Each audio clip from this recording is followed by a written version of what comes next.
1 2 1 2 1 2. Testing, testing, testing. Will do.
That light needs to be on when you're talking.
Good morning, good morning.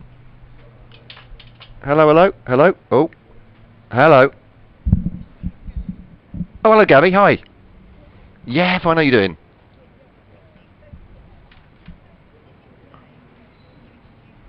Absolutely. Who is on the weather today? Fantastic. That's easy for me to remember.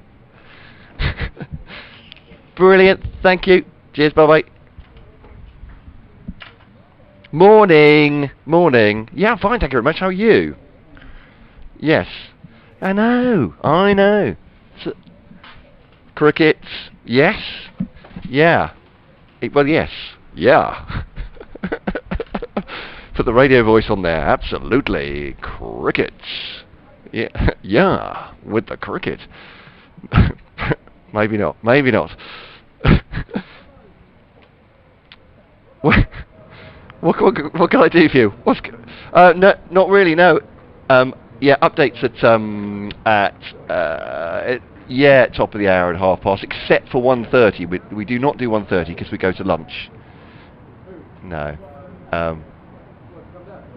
Yeah, I'm sure it'll all be fine. So Adrian's actually on his other line at the moment because he'll be doing updates for Sussex as well. So, but I'll just try to have to balance it from here. But if you hear anything untoward or the levels going a bit bizarre, am I loud enough as it is?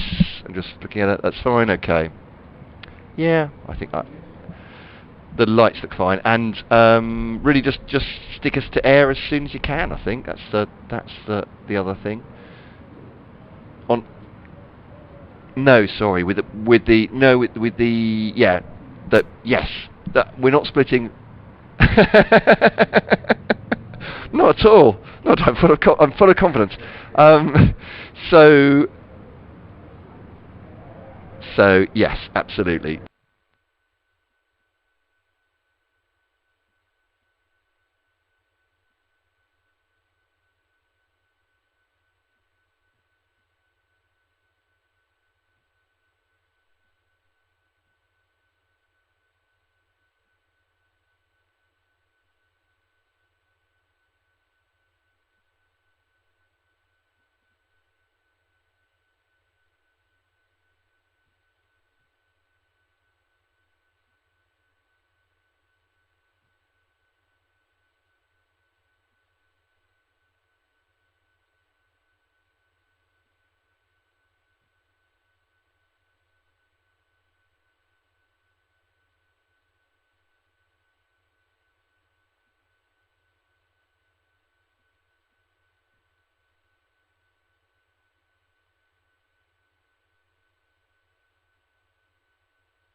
Well, good morning. Morning. Officially now. Having, so one of the, everything got up on air so quickly and efficiently from BBC Radio Kent this morning that I didn't realise I was in conversation with the producer, which people may have heard or may not. I don't think it was very interesting, just one side of that conversation. But anyway, more importantly, cricket starting, the web stream starting, the live stream pictures starting as well. Good morning, everyone. It's the second day of Kent against Sussex. Sussex 3-24-9 overnight. Adrian tried to and I tried to outdo each other, saying, "Oh no, your team's on top. No, your team's on top."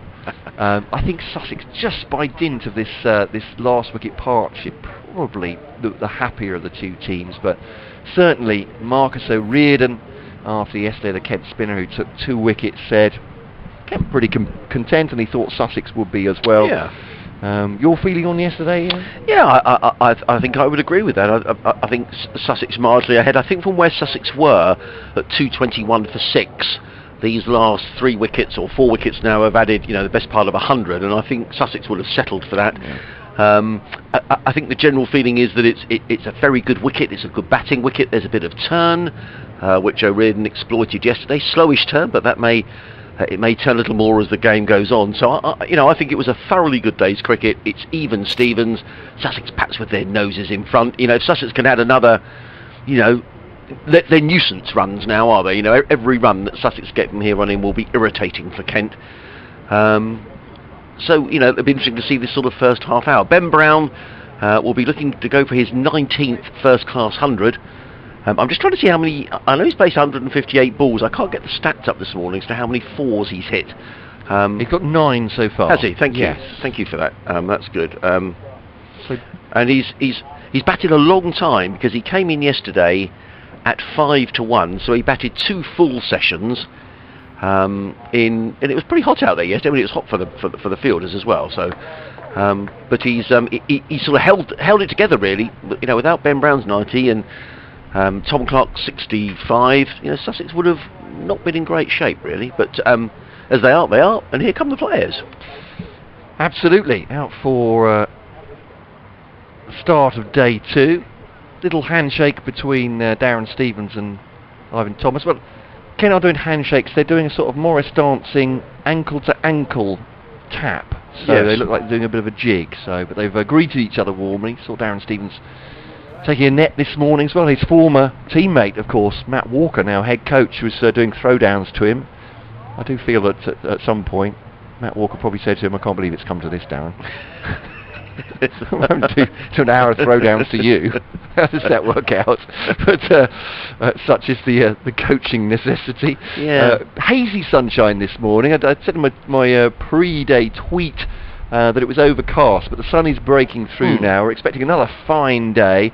Not quite perhaps as hot as yesterday, but it will still be, I'm sure, for the bowlers and fielders, will be taxing at times. Kent would dearly love to, as you said, with Sussex perhaps getting bonus runs at the end of this innings, would dearly love to get Ben Brown or Mitchell Clay now as soon as possible. Looks like Harry Podmore from the far end to start, and with the silver shock of hair. Silver Fox, he says that's called. Welcome to all listeners and viewers, I should say. Getting used to this being a radio person. And welcome wherever you're listening. You can get in touch with us.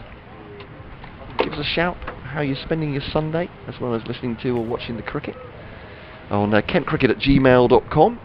Also sussexcricket@bbc.co.uk, at BBC Kent Sport on Twitter, or Sussex at BBC Sussex Sport. Yeah. Well, that should be easy for me to remember, but that doesn't mean I will. Do you know what live event we are? I don't, no. Because that's not something that we control, and it's not actually a BBC or. No, someone's just asked me, and I don't know. So yes, I'm afraid that's an outside company that takes care of those kind of things. So it's Podmore to Brown, cutaway, and there's no run. But there is, if people go on Twitter, there is someone who's very helpfully keeps up everyone with the live guide. We've got nothing against that, obviously, as commentators.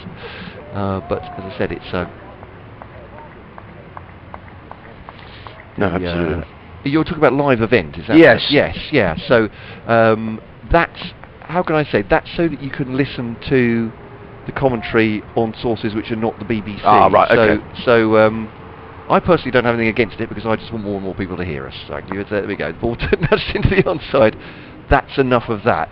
No runs so far. Circumspectly played these first 2 balls by Ben Brown. 90 You've got an not out update to you. do, so I'll I keep have quiet. indeed. Mitchell Clayton has 10. He's watching on at the other end, and bonus runs perhaps for Sussex here, and Ben Brown to get another century. He'd absolutely love to do that.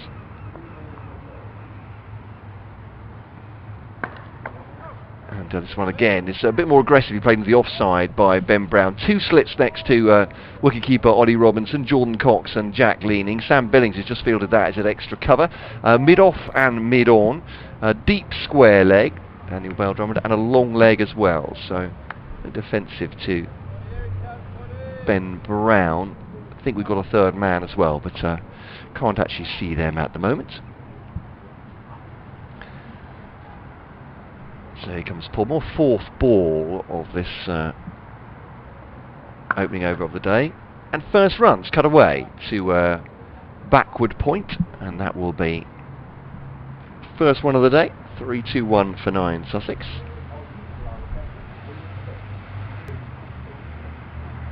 And Brown moves on to 91, looking for yet another landmark. Players last night, Marcus O'Riordan saying, bit of nit for the bowlers, but a good batting strip as well, so a bit of carry for the seam bowlers. Bit of turn for him as well, I think we saw evidence of that yesterday. Updating Radio Kent listeners right now.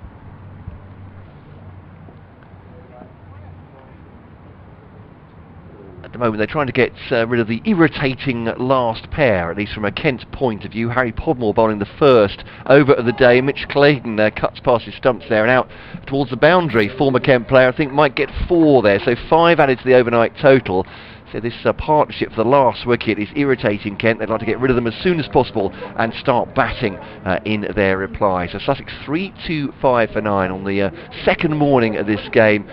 Fine weather in prospect. A little bit overcast to start with, but nothing that's going to make the ball swing anymore. Looking forward to a full day's cricket commentary via the BBC Sport website and app, with Sussex 3-2-5 for 9 just starting day 2 here at Canterbury. That's the cricket. On to the weather now with Zara Thornton. And Clayton will drive up to mid-on, and there is no run. So Clayton's on to 14, Brown on to 91, and Sussex 3-2-5 for 9. So Brown starting overnight on 90 not out, Clayton on 10. And I think a bit of few jokes with Mitch Clayton last night, the Kent bowler, particularly Darren Stevens, who knows him. They're good friends, but they would like to see the back of him as soon as possible. Like him to be bowling soon. Sussex, this is great news for them to take this partnership on. 3-2-5 for 9. We're through 91 overs. New ball this morning as well, I should mention, after 90 overs. So if you have to go a full day before you get the new ball,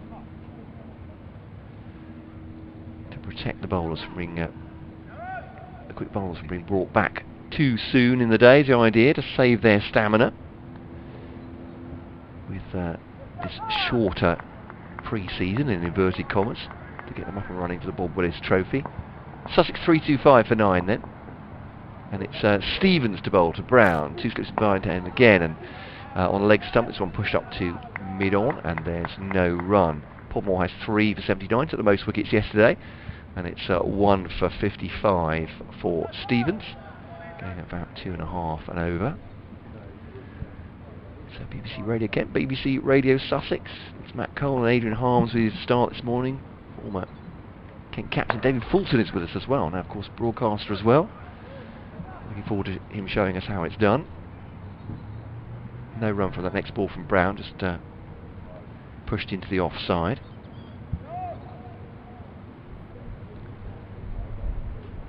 Stevens just talking to Harry Podmore, who's at mid-off at the moment, now runs away from us from pavilion end, trundles in, bowls, and sort of floating delivery almost into the off stump.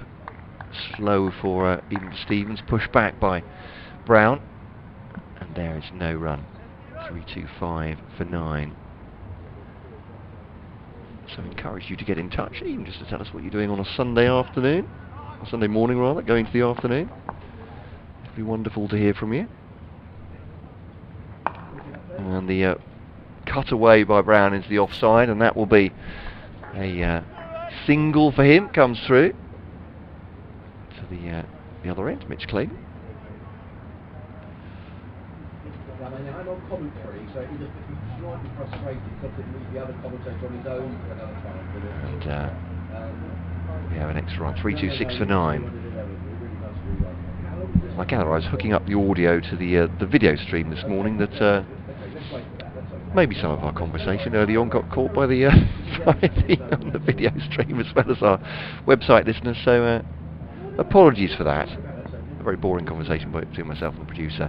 Here comes Stevens now to Clayton outside the off stump, and there's no run. We'll get it sorted out. My user error on that account. No run there though. 3-2-6 for 9, Sussex. Clayton 14, Brown is 92. We'll be joined by Adrian Harms. He's just waiting patiently to do his update for BBC Sussex. Then around about 25 past, David Fulton will join us. Of Kent will be batting at that point. Sussex hoping not. 3 slips in behind Mitch Clayton as Stevens bowls to him. Has a little dab at that one, Clayton. Stares straight at Stevens.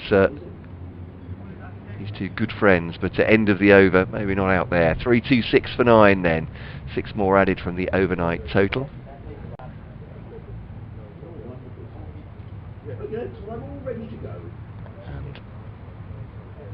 After the excitement of the test match yesterday, I'm not sure we can quite bring you that today. This game progressing through. What will Kent make of it when they do bat, I wonder? Plenty of overs if this stand goes on. Another 24 runs and Sussex get a 4th batting bonus point. They've got another 18 overs to do that in, so that shouldn't be a problem. Question whether they can keep their wickets intact. Podmore to Brown. Brown stabs down on that one. Perhaps played it a little late. Back to Podmore, and there's no run. Just on our effects microphone with no supporters here. Here, quite a lot of chat and chivvy from the players. So Robinson at wicket keeper. Jordan Cox and Jack Leaning slips 1 and 2. Billings at extra cover. You can hear him shouting there. Supporting his team. Here's Podmore then bowling to Brown. Drops that into the offside again. Just some soft hands when there's no run. And then up at mid-off, looks like Tim Groenewold, I think. He's got a cap on today rather than the big floppy hat. No more on his back as yet. Ornate. Now Ivan Thomas, is that? No, it's Stevens at mid-on. Then at deep square leg we've got Daniel Bell-Drummond, and at long leg it's Ivan Thomas. Podmore in then to Ben Brown. Brown just nudges it again, this time into the onside, getting well inside the line. Seem to be any great danger from the bowlers today. Nothing's beaten the bat as yet, even with this new ball. Brown 92 from 169 balls, came in at 5-1 yesterday, and Clayton has 14.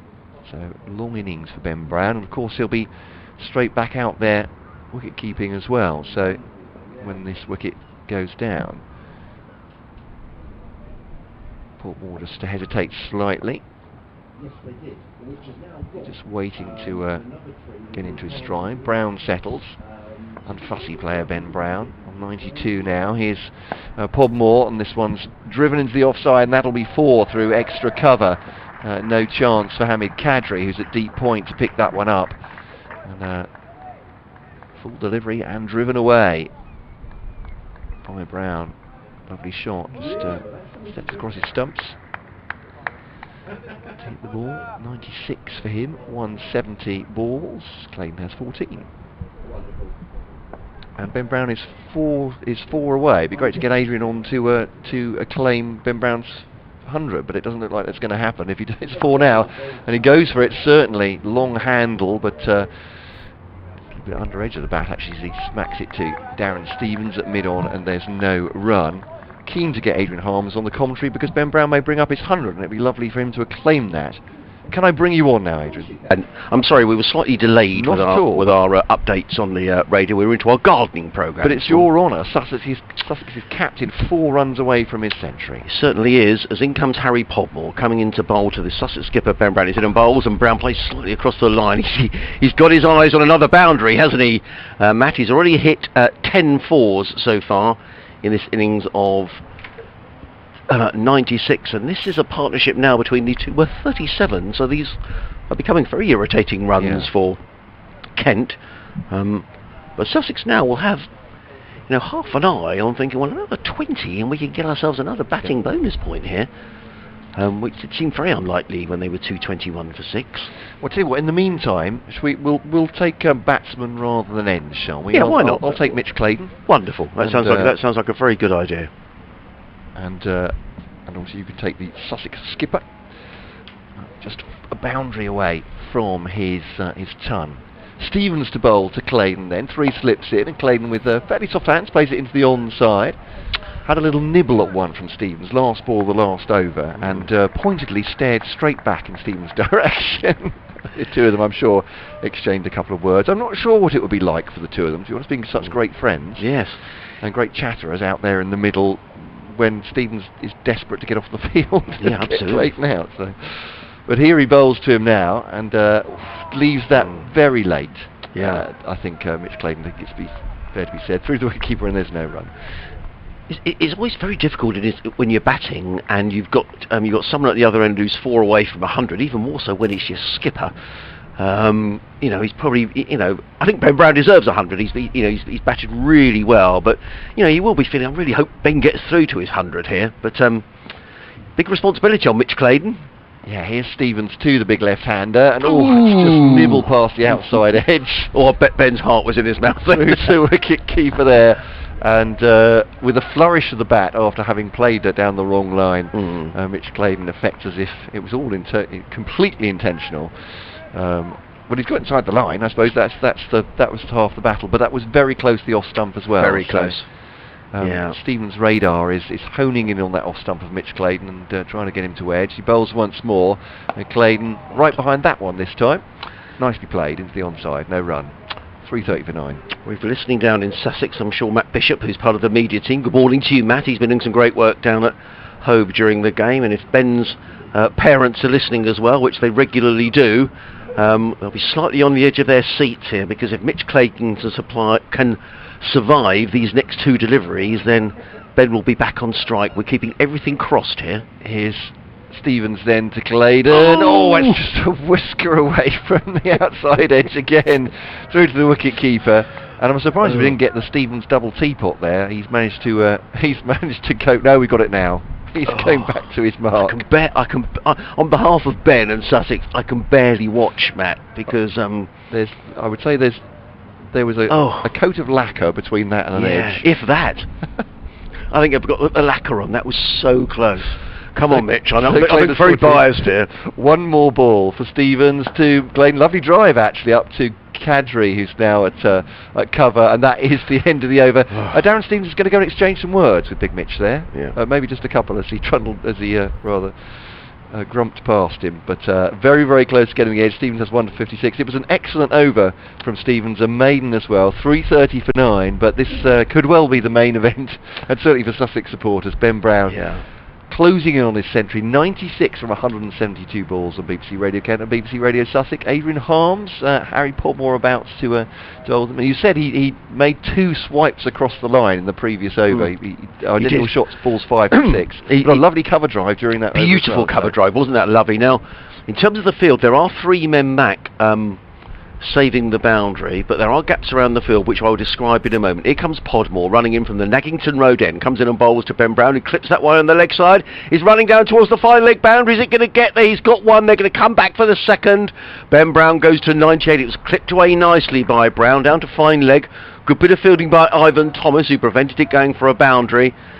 Ben Brown to within 2 of his 19th first-class century. There are 2 slips, a sweeper on the cover boundary, extra cover, mid-off, mid-on, a deep mid-wicket and a fine leg. Come on, Ben. In comes Podmore, running in, over the wicket, bowls to Ben Brown, who's forward solidly, plays it down the offside, and there is no run. I think you can give a shout out. We are neutral on the BBC, of course, but I think in a situation like this, it'd be nice to see the skipper go through to his ton. 98 from 174 balls, but I'm a bit more interested in Podmore's forfer, actually, but there we are. just putting that in. Podmore turns. I think he's deserved it. At the Naggington Road end, comes running in to bowl to the Sussex skipper. He's in and bowls, and Brown, oh, he's played on! Oh, and the off bail is dislodged, and Ben Brown is out for 98, and he runs off. I think one of the Sussex players said, well batted, and Ben acknowledges that. Oh, you can just see there is just one bail dislodged, and Ben Brown is out for 98. He comes running off. Well, and he gets a good round of applause as well from the Kent players. It was a super innings from Ben Brown, and I'm just looking at those stumps. He chopped the ball on, and the ball just hit the stumps with so little impact that it literally just dislodged the off bail. And Ben Brown is out for 98. He'll be so disappointed, and so will the listeners down in Sussex and his parents as well. But let's not take away from the fact that was a tremendous innings by Ben Brown. 98 out of 332, including 10 boundaries. He came in at 5-1 yesterday. He batted through 2 complete sessions, and without his runs, and without Tom Clark's 65, Sussex would have been short of runs here on what is a beautiful batting surface at Canterbury. So there we are. Now that was pretty dramatic, and Podmore picks up his 4th wicket, and Sussex are dismissed for 332. Now is this? A brief break here, Adrian, I think, because we'll be changing commentators as well. Yes. So we'll take a break between innings, if that's all right with you, and we'll be back in a few minutes' time. Absolutely right, no problem at all. Cheers, Matt.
And welcome back. So Kent about to bat on the second day, the second morning of Kent against Sussex, with Ben Brown agonising for him, having chopped onto his stumps, dragged the ball onto his stumps on 98, just too short of his century, obviously.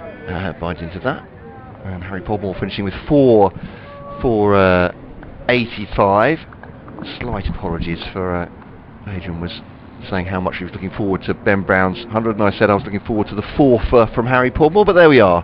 It's the way things work. I'm Matt Cole, alongside me Dave Fulton, the former Kent captain, broadcaster of course, and Mitch Claydon opening up. He's done that a number of times here from the Nackington Road end at Canterbury. Daniel Bell-Drummond just cuts the ball away to point, and there is no run. And it's Bell-Drummond and Jordan Cox at the far end. Very good morning to Dave Fulton. Good morning, Matt. Good morning, everyone. A bit of a loosener for Mitch Claydon. Daniel Bell-Drummond's eyes lit up. That was short and wide, and he probably could have gone over the top of cover for 6, but he bottom-edged it straight to the man at point. 3 slips and a gully in for Sussex, left outside the off stump. Decent bounce outside the off stump, but easy leave for Bell-Drummond on length as much as anything else. But yeah, we've had a bit of bounce, bit of carry, apparently a bit of turn as well for the spinners on this. Yeah, it looks a good pitch. I wasn't here yesterday, but the bit I've seen this morning, bit of swing with a new ball for Kent this morning, with Harry Podmore and Darren Stevens doing their thing, and Mitch Claydon will be pumped up, playing against his former side. Big strong man, and that one definitely whizzed through to the keeper. Claydon once more, then shortish run on top of this as it bounces out to the off stump is Bell-Drummond. Takes a quick run. Sussex Field was very excited by the throw at the far end. I think he would have made his ground anyway, but it was close. There's a single taken. Kent are off the mark. So too, of course, Daniel Bell-Drummond for a single. And Daniel will be keen to get some runs this game, having missed out last week. I think 1 caught behind and 1 LBW. Just looks a good pitch. It looks a Bell-Drummond kind of wicket. Don't want to tempt fate, but he likes a bit of pace on the ball. He likes a bit of bounce too. He's a very fine back foot player. And at Chelmsford last week, it was a kind of pitch up, threaten the top of off stump type of wicket. This is a bit quicker.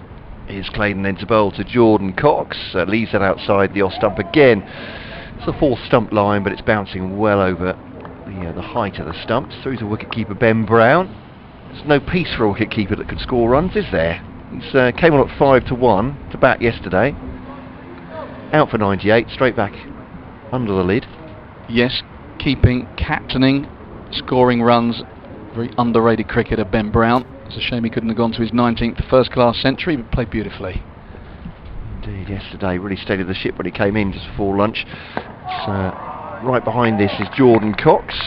4 on the money really from Mitch Claydon as well, right on off stump. A little bit fuller as well. And there is no run.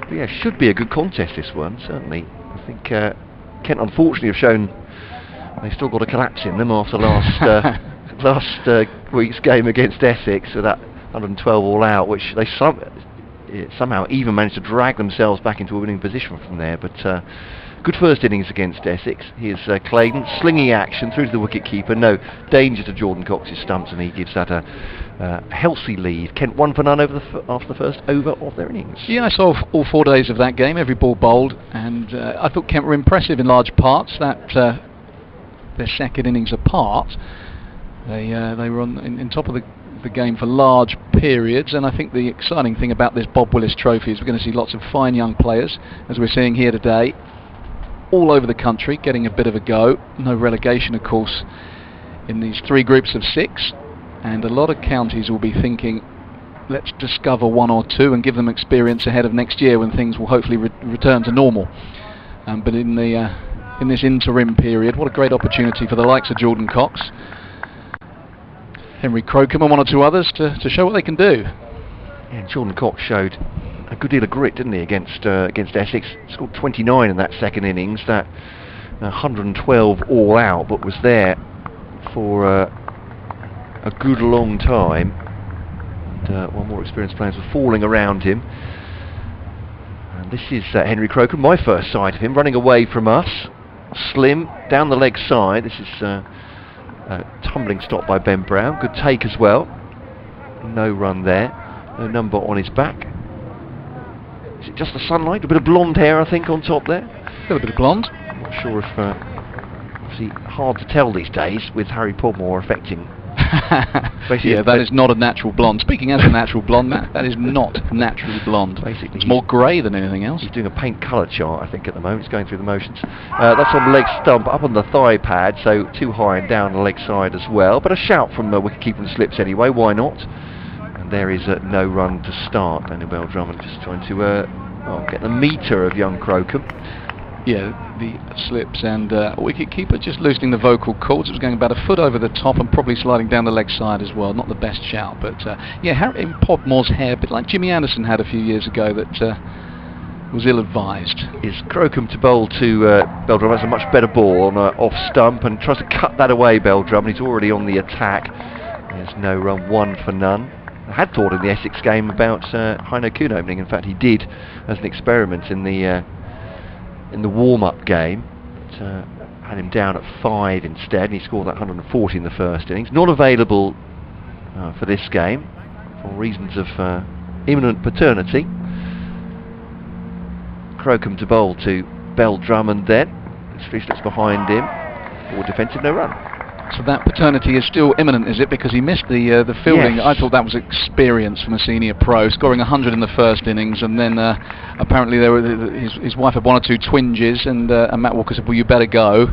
And he didn't have to field. And there's 1 or 2 players I played with who'd love that excuse, and it's still imminent, so he's not playing this game. I'm sure he'd love to bat on this wicket. If you think that's best, Matt, I will go.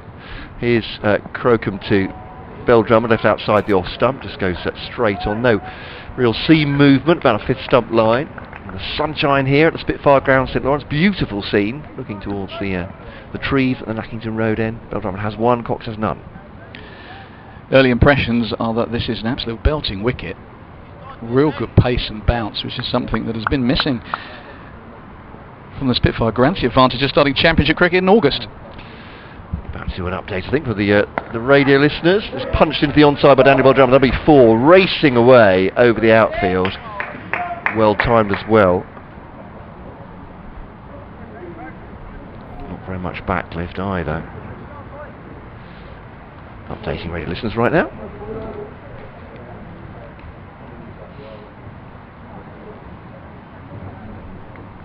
End of the over, 5 for no wicket.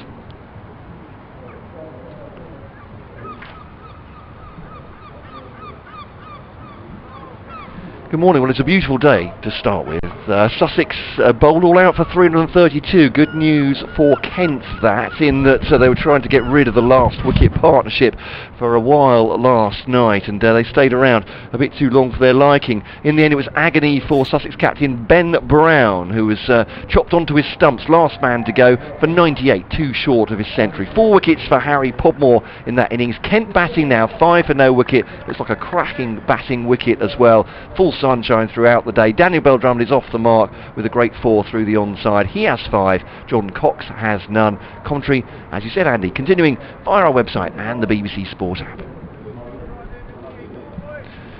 And back with the cricket now with Mitchell Clayton bowling to Jordan Cox. 3 slips in the gully behind him. Extravagant bounce and a wide, actually. Umpire Long signals from the Nackington Road end. Yeah, Mitch's arm just a little bit low there, and he slung that one somewhat, and Ben Brown taking it almost in front of second slip.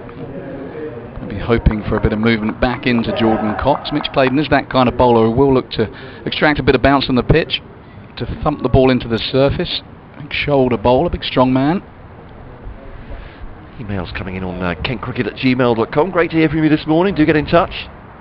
Clayton to Cox outside the off stump, and there's no run once more. It's a comfortable lead for him through to Ben Brown. Good morning, Matt and Adrian, and David, of course, now. This is Martin. I'll be listening and watching all day. What else would anyone want to do on a Sunday? Well, quite, Martin. I couldn't agree more. You added that bit in about me at the end yourself, didn't you? There was nothing from Martin. I don't think you were on when Martin sent the email there. Fair enough. I thought it was fair. I know you would. He's a very polite man. To be inclusive. Morning, Martin. It's very BBC, isn't it? We're all inclusive here. As Clayton bowls, it's a swing and a miss from Jordan Cox outside off stump. groans and moans of approval from the slips and wicket-keeper, as Cox definitely had a nibble at that one, more than a nibble through the wicket-keeper. Yes, they're very vocal this morning, the slips and the keeper, and why not? They got 332 runs on the board. That's what Mitch Clayton can do. Hits the pitch back of a length, tries to push a batsman back in his crease, and he throw that one up, and Jordan Cox went for it, but his feet were back. He didn't really get his weight back into the ball, hence the play and miss. Certainly took the bait. So Clayton down the slight slope from the Nackington Road end, bowls down the leg side, helps it on, does Cox? No, says the umpire. It's through to Ben Brown. A strangled shout from Mitch Clayton on that account. Martin saying he won't be with us Tuesday because it's pre-season football starts. Martin is I don't want to get this wrong. I believe it's a Mansfield Town fan. I am right in that, Martin. Devoted to both Mansfield and Kent. It's an unusual combination. It's a strange path, but we're not ones to criticise. Clayton bowls to Cox, just punches that off the hip, and that'll be, or flicks it off the hip. That'll be a couple of runs. The vacant area behind square on the onside, and 2 out of the total. Kent 8 for no wicket. Bell Drummond has 5. Cox has 2. 1 wide as well. Phil in touch as well. Great to hear from you, Phil. I think he's mentioning, and I'm sure they know in the Kent office, that we were, at least to start with, a couple of deliveries behind on the commentary. I don't think that's a comment on our commentary. I think that's the syncing between the two things, but I'm sure they have it married up now. And Mitch Clayton now bowling once again to Cox. Defended studiously back at the big former Kent bowler, and that's the end of the over. Kent 8 for no wicket. Dave from Sidcup saying a similar thing, saying I think to start we were a bit like that Two Ronnie sketch where they're in Mastermind answering the question from the answering giving the answer to the previous question rather than that's why David Fulton is here to clarify for us. Well, yeah, I mean, if this is now out of sync, people have got absolutely no idea what we're talking about. As, Jordan Cox has probably played and missed while we're talking about this. But decent start from the Kent openers. On very few occasions do I actually miss the game, Matt, in terms of playing. I love watching it and commentating on it and reporting on it, but this is one where I just thought, go high no coon and bat and not field. I quite fancy this. Bit of pace, bit of bounce, blue sky. It's not a day for fielding. Henry Crocombe in, bowling to Daniel Bell Drummond. Back of length, and he just drops it in the offside. They scamper through for a quick single. More evidence of his good back foot play, Daniel Bell Drummond. I love watching him on bouncy pitches. Remember that 100 he got against Australia, which I don't know if you were there for that one. I was privileged to see all of that innings, and just a wonderful player of quick bowling when there's a bit of pace and bounce. So Crocombe's back to his mark. No number on his very bright whites at the moment, just making his way in this Sussex team. Jordan Cox on strike as Crocombe comes past the umpire and bowls wideish outside off stump. Jordan Cox lets it go and then pretends to swat it away. I love it when batsmen do that. So if you were Kent batsman now, taking your first look, for our Sussex listeners, the first look at Henry Crocombe, what would you be noticing first? From a Sussex perspective of Henry Crocombe, well, I like what I see. A good physique for bowling. We were talking about, you called him a slim man. He's a slim man, tall man, upright to the crease as he comes in again. Bowling to Jordan Cox, fuller this time, a couple of feet wide of off stump, and Cox watches it sail harmlessly past, trying to angle the ball into the right hander, perhaps trying to get it to go back up the slope, but high arm action. Difficult to work out the pace, I think, when you're behind the bowler, but what is noticeable is the carry through to Ben Brown, which says a lot about the pitch, but also the fact he's kissing the surface as he comes in again and bowls to Cox. This one a little bit straighter, not so much bounce. Ben Brown taking that down by his ankles. So he debuted last week against Hampshire, I understand, wicketless. But as I mentioned previously, great opportunity for some of these young players in the Bob Willis Trophy to show what they're about. I can't remember, I don't know if there are any overseas players, Matt, from anywhere in the county game at the moment, but I think most counties are bereft of their overseas, so opportunity for lots of young players. As Crocombe's in again to Cox. This one is straight and beats him outside off stump. Beautiful delivery, just went down the hill, and Cox fences at it. Is there a worry as a batsman? You've had this experience yourself. Where it's always a worry. It's always worry. Well, that's all I wanted to know. Thanks very much. Go on. the sort of shock of the new, especially with a bowler like Crocombe that Jordan Cox and Daniel Bell-Drummond won't have seen before. You won't have, even with all the analysis you get these days. Very true. They won't have seen much of him, as he's in again to Cox, and he lets this one go. Just working a good line and length. A decent over. Kent 9 without loss. Bell-Drummond is 6. Cox is 2. To answer your point, but yeah, I think so. I think when you know what you're coming, obviously Mitch Clayton is up the other end. They will know. They would have faced him millions of times in the net, seen him bowl hundreds of times.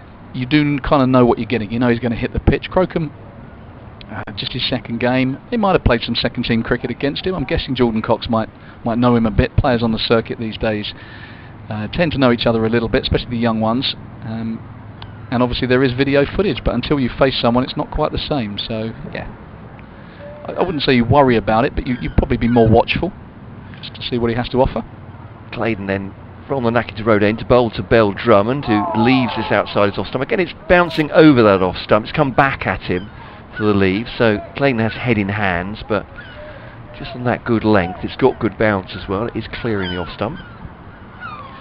Yeah, a bit dramatic that from Mitch. I thought that was a very good leave. It was a good 8 to 10 inches over the top of off stump. Did nip back, and as it stayed down, it would have clattered into off stump. But I think Bell-Drummond's got the measure of the bounce of this pitch. You know, if you bang it in back of a length, I don't think it's going to hit the stumps. It's going to go over, which is a good sign from a batsman who plays well for back foot. Clayton to Bell-Drummond, fuller this time. Just squeezes down on that into the onside. There's no run. Jack Carson fields.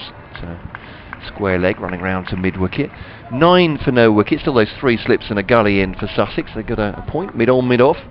That man at square leg as well, Carson. Deep backward square is Crocombe, and I can't see a third man. Just remind me, Matt, the umpires for this game. I see Nigel Long at Mitch Clayton's end. Who's at square Mark leg? Newell is at square leg. So Clayton once again to Bell-Drummond, again defends that, takes the bottom hand off very quickly, but it's jarred against the handle. Bowls a heavy ball. What does that mean? Yeah, bowls a heavy ball. I mean, as far as I'm aware, the ball has always been the same, the same weight. Moving at a speed. 5 3/4. Moving at a speed, isn't it? It's a kind of cricket, one of those cricketing terminologies that people think, what are they talking about? The ball weighs the same. Just someone that hits the bat hard. It generally tends to hit the splice. A bowler that gets a bit of bounce, and it feels like the ball keeps kind of jarring on the bat. So yeah, it's a good description. Understand the feel of it, but yes, it's the physics I'm not quite sure about. Again, that's defended by Daniel Bell-Drummond back up the pitch, and there's no run. The wicketkeeper and slips, as you say, very animated this morning. They had, I noticed in their warm-up drills, they were very much louder than Kent with Sussex. Yeah. Sort of laughing. Yeah, I mean, each team is different. They've had runs on the ball. They had a day off yesterday. Kent were in the field, so that will drain, especially with the 4 months off. I mean, everyone will be enthusiastic about playing, but after 4 months off, a day in the field can take it out of you. Clayton to Bell-Drummond, leaves that again outside the off stump, and that's wider and actually bounces more, if anything, from Clayton. 9 for none. So Kent was saying yesterday, Marcus O'Regan, when we spoke to him, that the young spinner was saying that the team has felt that they have more success bowling fuller, but obviously you're at risk of the drive at that point as well on a decent pitch. Yeah, I mean, sometimes when you see pace and bounce, bowlers tend to like what they see and they bowl a bit short, and actually the hardest thing when you've got a bouncing pitch is the ball that's pitched up. Clayton to Bell-Drummond, all right, on the pad. Umpire says no. Looks like a decent shout to me. Again, it might just have been going over, and the slope here with those who know the St Lawrence ground will know it slopes from kind of top to bottom across, and that might have just been sliding down the leg side just on the slope. Nigel Long obviously played his first class cricket here, would have umpired here a number of times, vastly experienced, and I'm sure would have taken that into account, but looked close and didn't that time look as if it was going over the top the way Daniel played it. Played it in ugly fashion, which sometimes can influence an umpire as well. I was going to say, I think I'd probably be one of those umpires, because the body language looked terrible, didn't it? Looked like he was beaten all ends up. So. Henry Crocombe is in, bowling to Jordan Cox, past umpire Newell, short and wide, and it gets what it deserved. Jordan Cox's first boundary of the morning, slaps it in front of square, and doesn't need to run, comes down halfway, and they do a bat touch. So even the knuckles, the glove punching is... he's been outlawed by the looks of it. So when they take a wicket, they do their Russian dancing and tap feet, and yeah, when I they was hit gonna say, boundaries, they it's a bit kind like- of whack each other with the bat to bat, like they're kind of crossing swords. They're about to fence. Yeah, it was definitely a bit of Morris dancing during the... but Russian dancing, I like that. It's probably a better description after wickets fell for Kent. I like a bit of that. Ankle to ankle. Crocombe in. It's a better delivery. Still back of a length. Just knocks it into the offside. No run. Actually, I don't really know what I'm talking about, Matt. Russian dancing? I don't think I can remember what Russian dancing looks like. I think Morris dancing is probably right. I think if they go full Irish dance and they go Michael Flatley, then they're taking it to a whole new level, the whole river dance thing. I think you've probably got to get a hat-trick to elicit a river dance. When Jordan Cox took a bat pad catch the other day, there was a great catch. Yeah. There's certainly a lot of excitement through that. Henry Crocombe in again, past umpire Newell. This one straight, thick edge by Cox. This will run away for 4. I don't know if they'll be back touching here for an outside edge.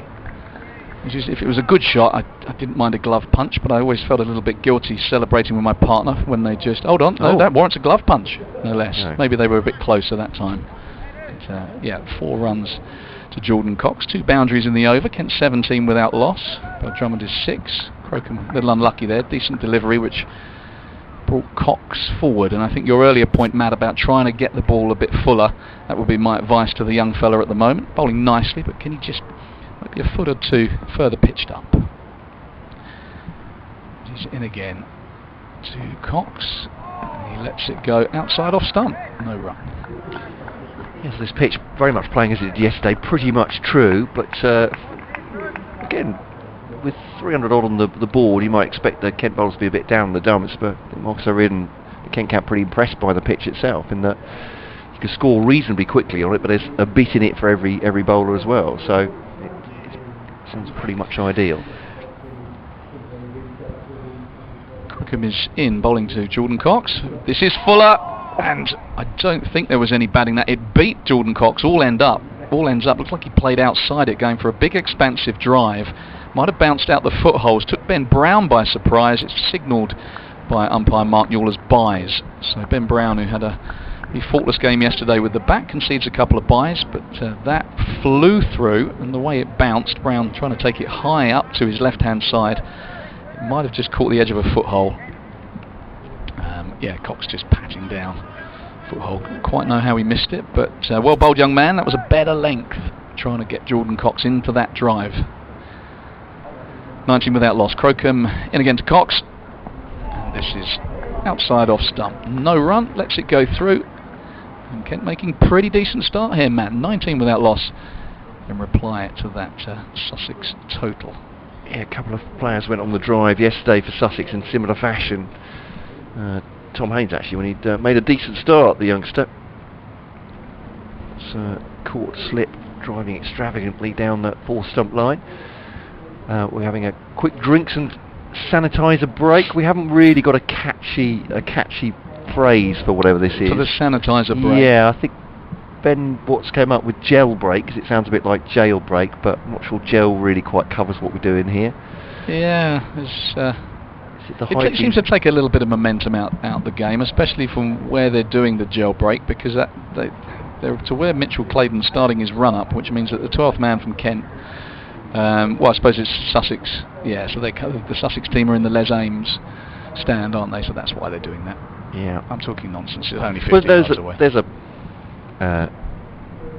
Kent representative as well, who's... I'll tell who it is, actually, because they've got the mask. They've got a mask on. Yeah, I was going to say, why can't I tell who that is? But go back off the field, having proffered drinks to Bell, Drummond and Cox. Is it Grant Stewart? Could well be. Not in the side this time round. They rested 2 of their bowlers, the 2 that perhaps did the most damage, Milnes and Stewart for this game, rotating them to keep everybody fit. Mitch Clayton will continue. You'd expect him to. None for 4 so far from his 3. Now bowling to Daniel Bell-Drummond. He's up on his toes, punched through the offside, through extra cover, and that will get to 4, will it? Fielder goes after it and just about saves it. I think they're saying they do, and that's a run 3.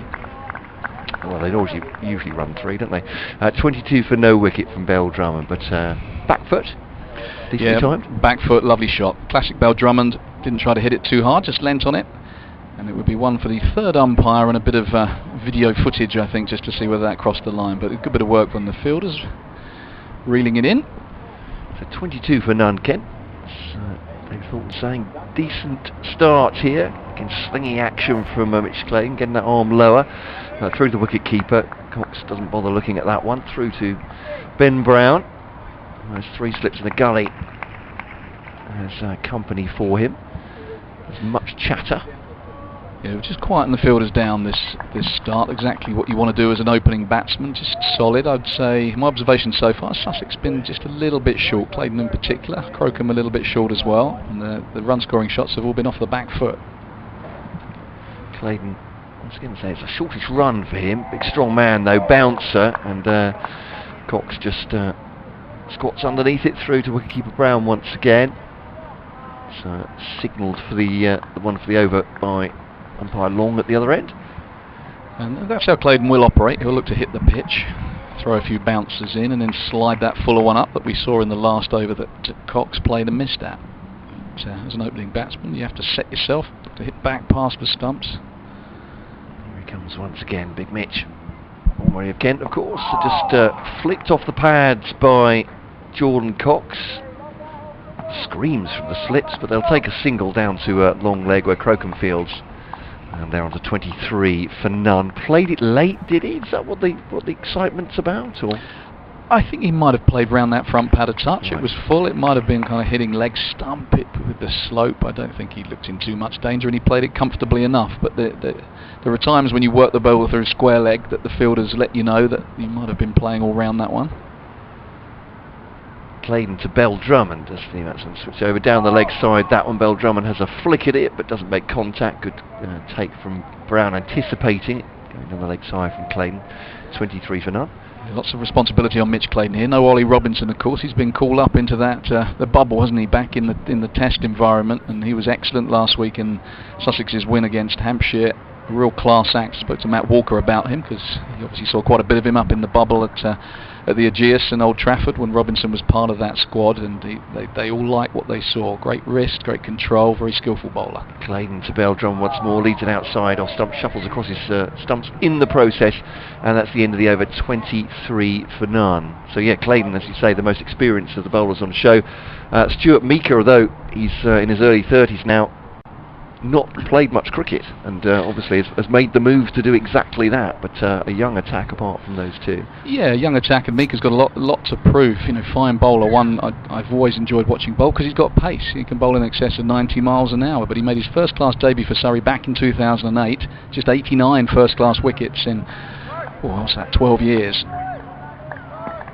Played a couple of one-day internationals and a couple of 2020 internationals. Not entrusted with the new ball. It is Henry Crocombe to continue. Bowling to Jordan Cox. That's straighter. They're appealing, but it's going over the top. It's on the front foot. Hit him on the knee roll, but it was on the way up. And the bowler didn't even bother to appeal. It'd be fascinating to see, Matt, how Stuart Meeker goes. Yeah. I felt for a number of years that he needed a move. You know, Surrey blessed with all these seam bowling options, and he wasn't getting a look in even when fit. And for me, at 31, even in your late 20s, you need to be on the move. It's Crocombe in again, outside off stump. Good lead from Jordan Cox, just coming back slightly up the hill, but not threatening the top of the off stump. It's tough to do, I guess, as a player, though, isn't it? Taking that chance, something that Matt Milnes did, moving from his native Nottinghamshire, and Harry Pulborough done for Kent as well. But it's a step on into the unknown to an extent. Yeah, it is.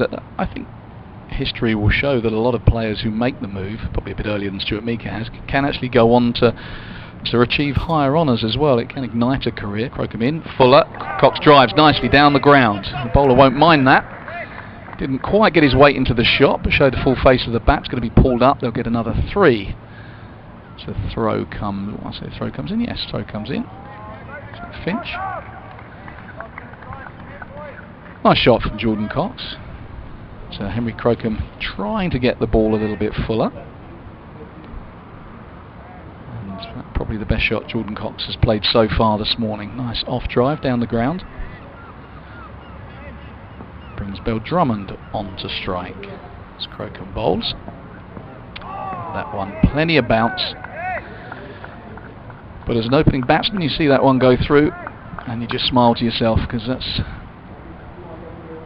all the energy and effort that he's wasted. It looks pretty, it carries through to the keeper. It's one you don't have to worry too much about. Obviously these sweltering days as well for bowlers, it's no picnic, is it? But obviously with a little lack of edge of fitness as well. Good bit of cricket. Crocombe throwing it up outside off stump. Bell Drummond with the drive. Well fielded at cover point. Yeah, it's a good point.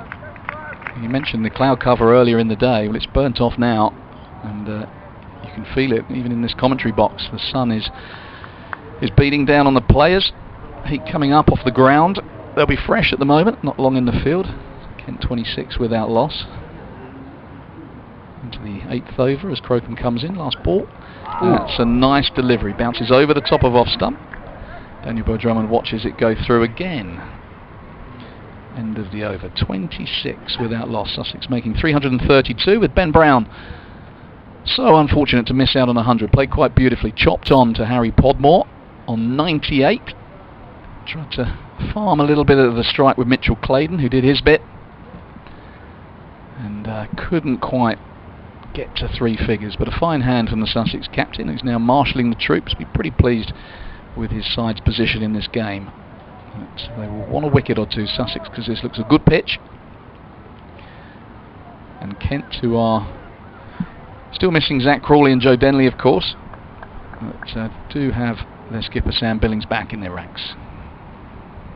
Claydon then once again to Cox, just flicked off his toes. That's a good shot. That's through forward a square on the onside, 4 runs, and just clips it there. No shout from the bowler this time, just straying onto leg stump, and full as well, and dealt with by Cox.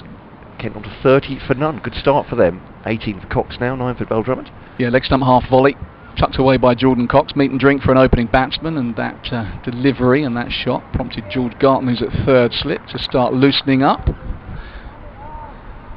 Left arm pace man is the other option for Brown. Claydon to Cox, leaves it outside the off stump, bouncing as well through the wicketkeeper, and there's no run. So the slips are Phil Salter at 1, Harry Finch at 2, and George Garton, as you say, at 3. Who generated a bit of pace himself, hasn't he? When he broke onto the scene, I suppose, 2-3 seasons ago, certainly. Bowling a decent lick. Perhaps hasn't progressed since then as England might have thought. He was pretty immediately into their reckoning. And batting a bit higher up than I remember as well, so I think he's got that string to his bow. Claydon to Jordan Cox, left again on length and bouncing well over the stumps. No run. Bell Drummond has 9 from 22, Cox has 18 from 29. It's BBC Radio again, BBC Radio Sussex. This game between Kent and Sussex. 2nd round of the Bob Willis Trophy in bright sunshine at the Spitfire Ground, St Lawrence, with Matt Cole and David Fulton at the moment. David Hines will be joining us shortly to do an update for Sussex, and then back in, and then Dave will replace me. We'll do Russian dancing of our own in the commentary box, the social distance dance, as Claydon bowls to Cox, defending it on his off stump. Very upright, straight bat up to Haynes at mid-off. No run. How did Tom Clark play yesterday? Well, yeah, he had one or 2 dalliances outside the off stump, but good aggressive batsman, certainly. Yeah, did a bit of media training for the England under-19s. He was one of... Jordan Cox was on that as well. Interesting experience. Claydon to Cox, once more defensive, fuller delivery on the off stump, no run. 30 for none. No, I thought he looked good. I think his captain, certainly Ben Brown,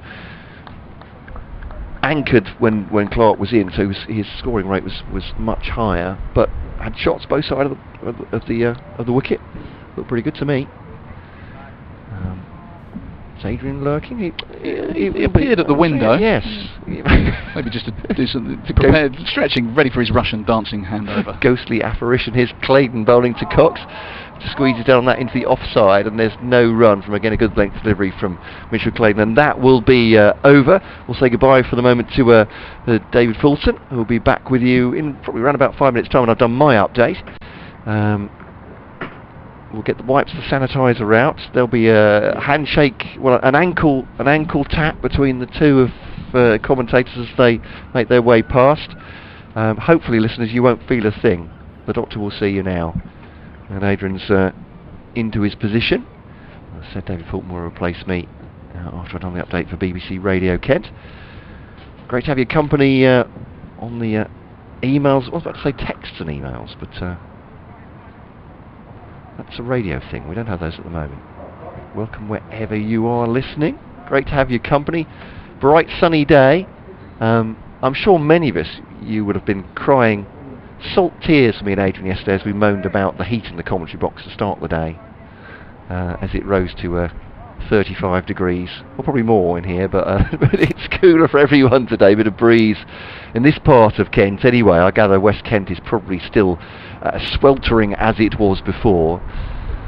But here is George Garton, and he will replace Crocombe at the pavilion end, bowling to Bell Drummond. That is a pretty rank delivery outside the leg stump. It's a long hop, and perhaps in his glee there, Bell Drummond got onto it a bit early, and it's only gone down for a single to Mitch Clayton at fine leg. Very much loose now, but we can forgive George Garton for that. These players haven't had much preparation for these games as it is. Left arm over the wicket, 15 on his back, young George Garton. He's a very promising player. You can think highly of him as well. Jordan Cox is 18, he's facing now, 3 slips in behind, he's down the leg side and he actually leaves that. Garton just trying to find his radar at the moment. 31 for no wicket. Kent. You can hear that noise is entirely the Sussex fielders, and there's plenty of it as well. They got their tails up from a good batting performance. To take you back, 332 they finished off, agonising for captain and wicketkeeper Ben Brown, too short of his century when he dragged onto his stumps, last man out. Here's a Garton to Cox. That's more on the money over the top of middle stump. Cox just engineers that, deflects it into the onside, square on the ground, and there's no run. 31 for none. Very chirpy indeed, the Sussex field to start the day. Just checking with Adrian, I think he is about to do his update. He is indeed, so we'll be back with you in a moment's time. A change over of commentary. It's Garton to rising delivery. Jordan Cox fends that off his chest, does the young right-hander. Updating our radio listeners right now.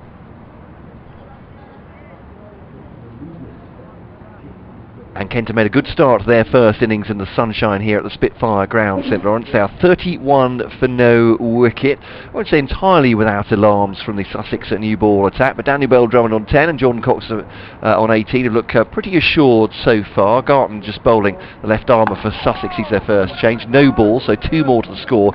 33 for none. Earlier in the day, Kent did get rid of the last wicket pair who'd survived overnight. Ben Brown, the Sussex captain, falling just too short of a century, though, dragging onto his stumps. A ball from Podmore finished with 4 wickets, so they finished Sussex their innings at 332. Kent then batting in the sunshine here on this second day, and what looks like a pretty good batting strip as well. That's the cricket and commentary continuing via our website and the BBC Sport app. Right now the weather with Sarah Thornton. Garton to Cox. That's a lovely delivery, lovely shot rather, full delivery, and Cox has just pushed that pack past the bowler. Economy of effort there, all timing, and that will be 4 runs through a long off. Kent 37 for none. Cox has started well, 22. If anything, looking slightly more assured of the 2 batsmen out there. Daniel Bell Drummond has 10 from 23. So Cox 22 so far. But right to a big first innings total from Sussex as well, 332 all out. Here is Garton then to bowl, bouncer and a genuflection, certainly a squat from Jordan Cox, and that is the end of the over. 37 for none. 2 batsmen meeting in the middle, brief touch of gloves, as David Fulton said. From a Kent point of view, want to quieten the Sussex fielders who've been very chirpy after, obviously, as he said, as he put it, a day off yesterday, putting their feet up. Well, Ben Brown didn't, but the rest of them obviously had plenty of time to rest while Kent were labouring in the field. And 37 for none. They are, with Claydon none for 12, still going, none for 7 for Garton off his first over. So Claydon can bowl long spells and bowling once more to Daniel Bell-Drummond in the block hole, that one. Bell-Drummond just defends it back to the bowler, and there's no run. Nice and full. Talk about economy of effort. Daniel Bell-Drummond is the sort of the anti-Steve Smith, I like to think of him. Stands absolutely still in between balls.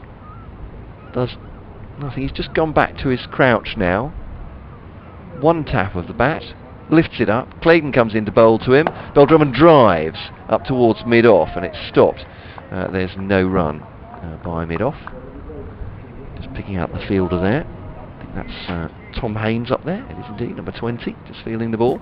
3 slips in now, 2 slips and a 4th slip, one might say. Brown is the wicket keeper, and alongside him Phil Salt, Harry Finch and George Garton. Mitchell Claydon to Bell-Drummond, again defends it, rising up towards his middle stump and towards the top of the pads, but you can hear the bat on that once again. 37 for none, and just checking out the run rate, about 3.5, roughly what Sussex were doing actually in their innings as well. So this pitch is a decent one to bat on. Again, we want 300 and more here. As Claydon goes back to his mark, here is Bell-Drummond, man on the drive, and the onside as well. Lovely delivery, squares him up from Claydon outside the off stump, and there is no run. I'm going to be joined by Adrian Harms, and I'll take it through to the end of the over, and then we'll do an exchange with David Fulton. He'll come in here. Okay. And Adrian, good morning once again. Hello. Yeah. Well, it's been very much Kent's morning, hasn't it? And you know, just chatting away to a few people this morning about what was the pitch like. We were talking a lot about it yesterday. I think we know the answer now. It's a good batting wicket, and it's a hot day, and these two have made a very good start for Kent. Good delivery from Claydon. That one just squared Bell-Drummond up, though. He's back on the defensive, and there's no run. And just one more ball from me, then we'll bring David Fulton in. Kent 37 for none, though. Yeah, going along at 3.5 and over. I was saying it's a decent lick. And it doesn't look like they haven't been throwing the bat at this point, obviously. No, I just think they've looked reasonably comfortable, the Kent openers. And as I say, we were saying yesterday, you know, Sussex obviously lost wickets at fairly regular intervals, but we always felt it was a good batting track, and it certainly looks like that. Yeah, dare I say, the Sussex opening pair looked fairly comfortable as well. Oh, that's a lovely ball, or maybe just kept it a little bit low, but full from Mitchell Claydon, testing Bell-Drummond, who got the bat down late, but he's got such good eye, Bell-Drummond, that he can do that at times. But Claydon and Ooh 6 overs, 2 maidens, and none for 12 for him. Kent 37 for none. I'll leave you in the capable hands of Adrian Harms, and in a few moments' time it'll be David Fulton here at this commentary box. Yeah, thanks, Matt. 37 without losses, Matt was saying.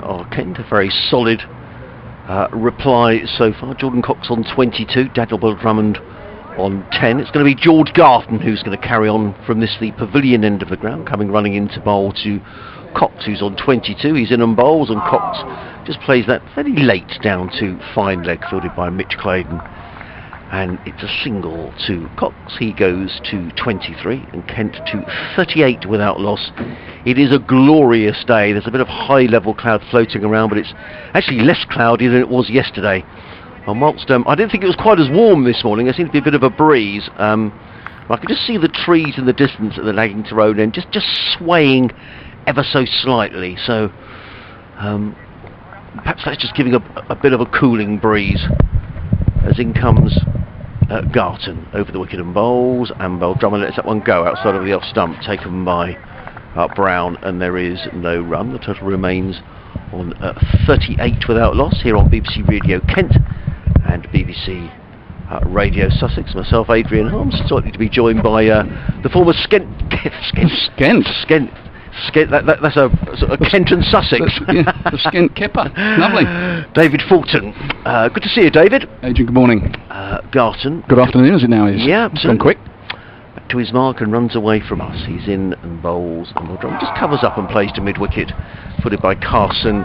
And there is no run. This looks like a very solid Kent start, David. I've been quite impressed with the way these two have played. They've played nicely, haven't they? Just a couple of times, that one and one in the last over. Daniel Bell-Drummond's weight's just a little bit back. I think where they thumped the middle of the pitch, Garton was short in his first over, wasn't he? Worked up some pace and plenty of bounce.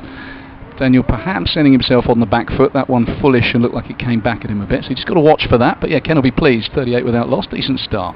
Garton with 3 slips runs away from us. He's in and bowls to Bell-Drummond, who's beaten outside the off-stump. In fact, he's got behind.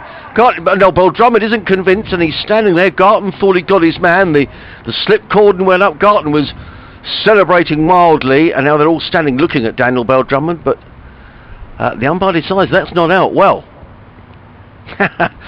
well, he doesn't have to. You know, the umpire didn't give him. What did you make of that? Well, it's one of those that could have been an absolutely brilliant decision, because it could have flicked her back. It was a very fine delivery, that I will say. It was fuller. Bell-Drummond's feet were nowhere, kind of dangled the bat at it, and it beat him all ends up. Whether he got a scratch on it, the Sussex fielders are convinced. They look disconsolate. Ben Brown didn't hurl the ball back, but he rolled it back, and he's just got the body language of a skipper who can't quite believe that was given not out. Mark Newell, the umpire, said no, and Bell-Drummond unmoved. Now, what odds on this one being short from Garton as he runs away from us? He's in and bowls, and Bell-Drummond's right in behind that, plays into the offside, fielded by Haynes, and there is no run. The total remains on 38 without loss. Well, he's quite within his rights to stay there, Daniel Bell-Drummond. I mean, you'd have been in many a situation. Are there situations, do you always know if you've nicked it, or there are times when you're not sure, David? There were 1 or 2 times, not sure, but he's within his rights, and the batsman will justify Adrian with the, you know, I got a bad one, you know, last week I got a bad one, or whenever it was. So if I get away with one, if I get a little scratch, very few batsmen that I played with walked. I didn't walk. In comes Garton over the wicket, bowls, and Bell-Drummond shuffles across his crease and plays to backward point. There is no run. It's the end of George Garton over, and a good over as well. He's bowled 2 overs, just the 1 run coming off that over, 0 for 8, and Kent 38 for 0. Yeah, much better over from George Garton. The first over, he explored the middle of the pitch a bit. That time he found his length, asked questions, and it just looked like he was trying to get a little bit of left arm swing back into the right-handed batsman. And obviously that one shout that they all went up for. But I mean, I nicked once a second slip once and managed to get away with it and went on to get 100. My career was on the line. I thought, I'm not walking for that. There was some doubt whether it had carried. Second slipper kind of juggled it. First slip dived behind him and caught it. And you know, I thought, well, I'm not going anywhere. It might have bounced, and the umpires couldn't see. So I was given not out and managed to scrape to 100 and just about save a career that possibly could have been on my way out. So sometimes you do what you can. Now I think that Nigel Long, I think, is the umpire at the far end. I think he's just had a word to Delray Rawlings. I'm not sure if it is Rawlings. I'll just see in a moment's time. As in comes Claydon running in towards us on the Laggington Road end, bowls to Cox, who drives slightly across the line to mid on. Yes, it was. It's Delray Rawlings who's fielding at short mid wicket. I thought umpire Long just said something to him, and Rawlings shrugged his shoulders as if to say, "Who, me?" So I don't know whether there's a bit of back chat going on out there. Could be a bit of needle. I mean, if a batsman nicks it, and in the opinion of the fielding side has nicked it, and he hasn't walked, then you usually expect to cop a little bit. But you know, the irony is they would have done the same thing in that situation, no doubt. Claydon in again, bowls, short delivery, and ducked under by Cox, and there is no run. The key thing for Daniel Bell-Drummond, whether he nicked it or not, and whether he gets a bit of stick or not, just to clear the mind, just keep playing. It's a 1 ball at a time kind of game. You can't do anything about those deliveries that have beaten you, or that you did get a scratch on. So if he's been given a life, you just shrug your shoulders, happy days, carry on. 2 slits and a gully for Mitch Claydon, who's running in from the Laggington Road end and runs into bowl to the right-handed Jordan Cox. He's in and bowls, and Cox drives nicely down the ground to mid-off, and there is no run. Let's just talk from an outside perspective for 1 or 2 of the Sussex players, David. I mean, George Garton, a young player who sort of not burst onto the scene, but almost did burst onto the scene, if you see what I mean. What did you hear about George, and what do you make of George Garton? Well, I saw George play in a Lions game that I was covering. I don't know a lot about him. I see he's got some pace. I think he can swing it, and the fact that he's batting, what did he bat, 7 in this order, suggests he's got all-round ability that I wasn't sure about his batting. Claydon in again, bowls, and a good leave by Cox, who to keep a Brown outside the off stump. There is no run.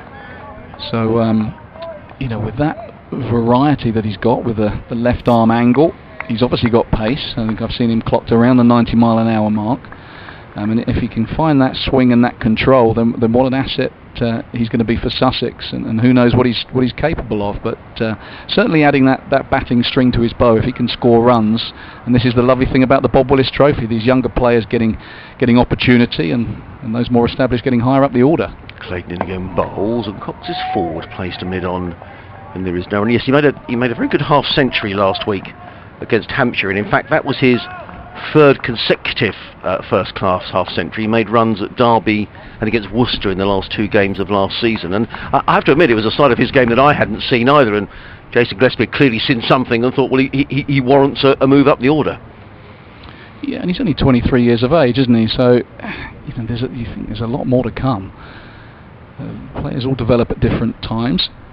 Clayton over the wicket bowls, and another good leave by Cox, good delivery by Clayton, just a bit of extra bounce, the ball passing just over the top off stump. It is the end of the over, a maiden over from Mitch Clayton, 7 overs, 3 maidens, no wicket for 12. I also wonder how much of an advantage it is not in a career necessarily, to be a left arm over, because there's not an awful lot of left arm overs around in county cricket.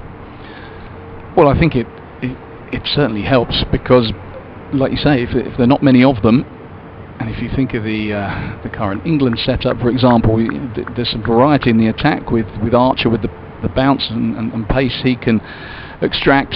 Your Mark Woods, your Jimmies and Stuart Broads, obviously, your Ben Stokeses, but what they're missing is that left arm angle. As Garton's in, bowling to Daniel Bell Drummond, who he troubled last over, and he's troubled again. Ben Brown appealing. He is the lone voice this time. The choir did not join in. Might have been an ironic appeal. Yeah. So to the right-hander here, is this about George trying to slant the ball across the right-handed Bell Drummond, David? Yeah, well, he's coming from the pavilion end here, so those who know the ground will know that to a right-handed batsman it's sloping to down to outside the off stump of the batsman, so sloping towards the slips as Garton is in again, bowling to Bell Drummond. This one he punches off the back for a good shot. It'll be cut off and he just gets the single.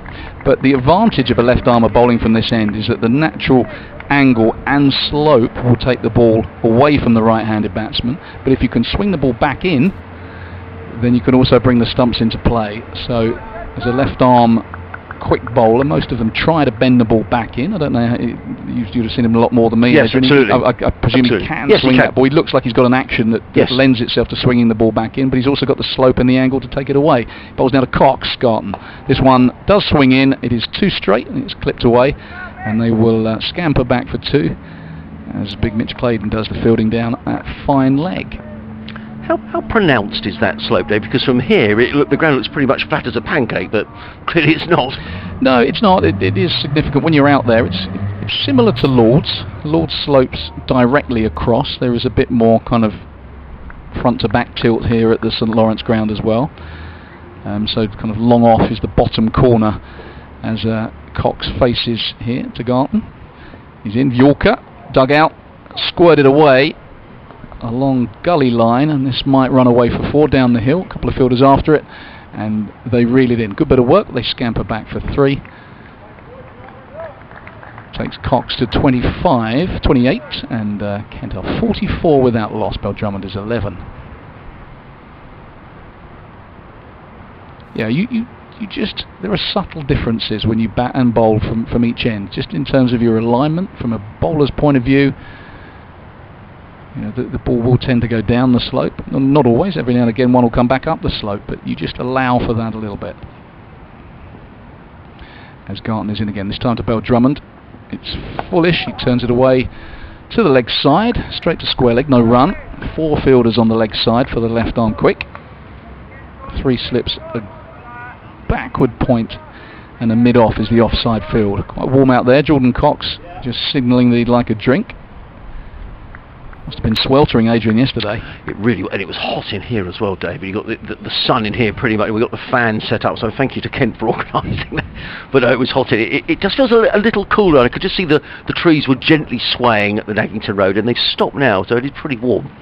Gone past umpire Newell bowls, back of a length to Bell Drummond, who just knocks it into the leg side. There is no run, and Kent looking fairly solid this morning. Completed the job with the ball, bowling Sussex out for 332. Ben Brown very unlucky to finish on 98, and Kent in reply 44 without loss. Beldrama's 11, Cox is 28. Lots of batting to come as the drinks come out onto the field, and I'm guessing it's time for a hand sanitizer break as well. Yeah, it is. They called them hygiene breaks last week down at Hove, but I think it's a good opportunity to get some liquid on board as well, although Jordan Cox has just squirted half a bottle of his on the outfield. Just sorry for our Kent listeners to make this a little bit Sussexy, but it'd be good to get David's opinion as well. We've got George Garton at one end of the scale, who's relatively new into his career. Stuart Meeker, signed from Surrey during the winter months, someone who's not at the end of his career by any manner of means, but what do you make of that as a signing, David? I'd make it a potentially very exciting signing. It'll be fascinating to see how he goes. I've always liked Stuart Meeker. I like him as a guy. I know him a little bit. He works incredibly hard in the gym, has had injury problems galore. He's had a career that's been plagued by them, and has been out of favour a little bit at Surrey given the seam bowling strength they've had. I thought he should have moved 3 or 4 years ago, when he was still, you think, in terms of age, somewhere near his prime. So someone, again, like Garton, who can bowl quickly, been clocked in excess of 90 miles an hour, can swing the ball away, makes things happen. Not the worst batsman either. And he could give Sussex's attack a bit of cutting edge.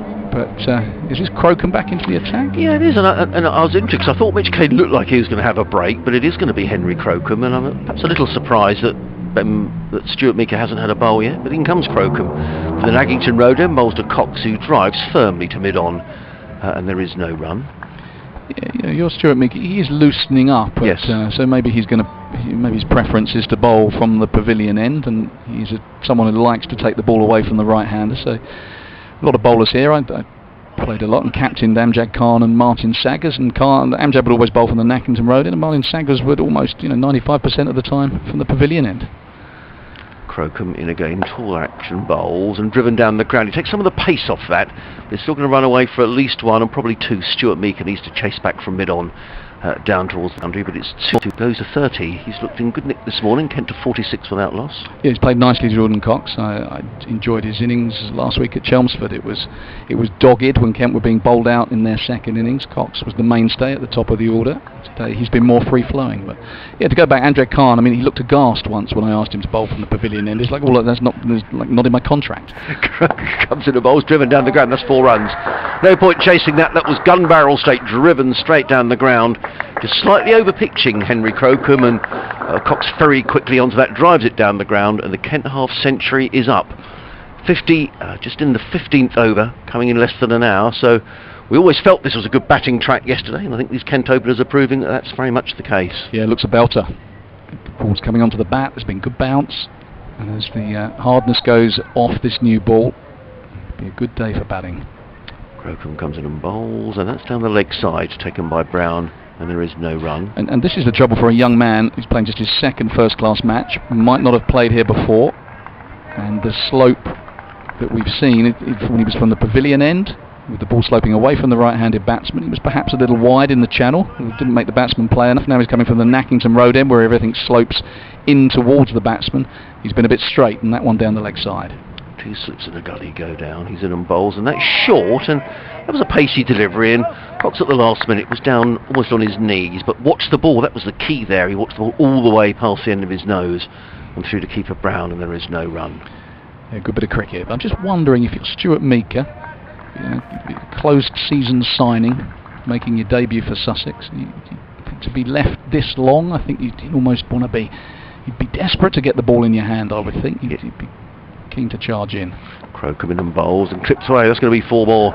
Over pitched, and it makes David's point perfectly there. It was over pitched, it was erring down the leg side, and it was coming down the slope and just clipped away very easily by Cox, who moves to 38 and Kent 54 without loss at the end of that, the 15th over. Does that mean, could this be a tactic from Ben Brown? He's just chomping at the bit, or is Stuart Meeker thinking to himself, come on, I've got plenty of wickets in my career. I'm being kept back here. Yeah, he's got 279 first-class wickets, Stuart Meeker. He's played 4 times for England, 2 2020 internationals, 2 one-day internationals, but hasn't played. I was looking, hasn't played at top level. And I say top level as second-team cricket since last July, and his last wickets were against Sussex at Falking on the 4th of June 2019. Scarton's in, bowling to Bell Drummond, top of the stumps kind of length, and he turns it into the leg side, diving stop at square leg, no run. So you just wonder whether he hasn't had that much work. I know confidence would be a big thing for someone like Stewart. You know, maybe they're just holding him back, looking to, you know, the new ball, if it swings around a bit, perhaps concern over the control element. Don't know. We'll be fascinating to see when he does get the ball in his hand. Interesting to see Jason Gillespie just wandered out down to finally to have a word with young Henry Crocombe. He's gone into Bell Drummond, bouncer, and he doesn't even have to duck that one, Bell Drummond. Ben Brown shies at the stumps, perhaps still frustrated, annoyed by that decision from Mark Newell, where it looked, certainly from 100 yards away, and by the reaction of the Sussex fielders, that Bell Drummond might have got a scratch on one to Garton, the Sussex captain, who fell earlier in the day for 98. Probably got good reason on several fronts to be frustrated. As Garton turns at the end of his mark, longish run, he's in and he bolts full, Yorker length, well dug out, and umpire Newell signals no balls, and that's not going to please the fast bowler's mood. I guess Sussex needed to make reinforcements in the fast bowling department. Mitch Claydon coming from Kent and Stuart Meeker, because clearly Joff Archer's going to play little if any cricket for Sussex, and you think going forward over a period of time. Chris Jordan injured at the moment, although I did see him bowling a few gentle looseners in the middle last week down at Hove, which might raise hopes for the T20. Gone in again. That is a full toss this time, and Bell Drummond tucks it into the leg side. Misfield at mid-wicket. It was travelling, and they jog through for a single. It's a good point, and I guess the big conundrum is what's going to happen with Ollie Robinson, because England really rate him. It's just about as tough an England seam bowling attack to get into as there's ever been. But if he's keep being pulled away on these squads, then that reinforcement looks like sensible planning. Garton is past umpire. You're bowling to Cox this time. Full again, and this is nudged out on the offside. Another single, so Kent ticking along. Interesting that he's been called into the bubble, Ollie Robinson. I was just sort of thinking about who they might play in the next Test match against Pakistan. But you would think with Mark Wood and Sam Curran there already, would he come automatically behind those guys in the pecking order, David? Well, I'm not sure, because why bring him into the bubble if you're not going to play him? You know, he's waited 4 months to get a look in. He 5 for last week, Garton into Bell Drummond. Full toss, he's just lost his length, and that's a fine shot from Daniel Bell Drummond down the ground. 4 runs, doesn't have to move. 2 Yorker length deliveries from Garton, and that one a knee height full toss.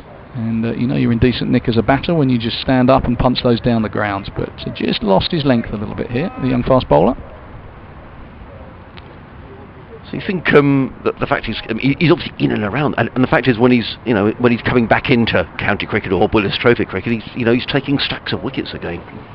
I think he's a class act. I think he's really got himself together over the last 2 or 3 years. Got a great wrist, very skillful.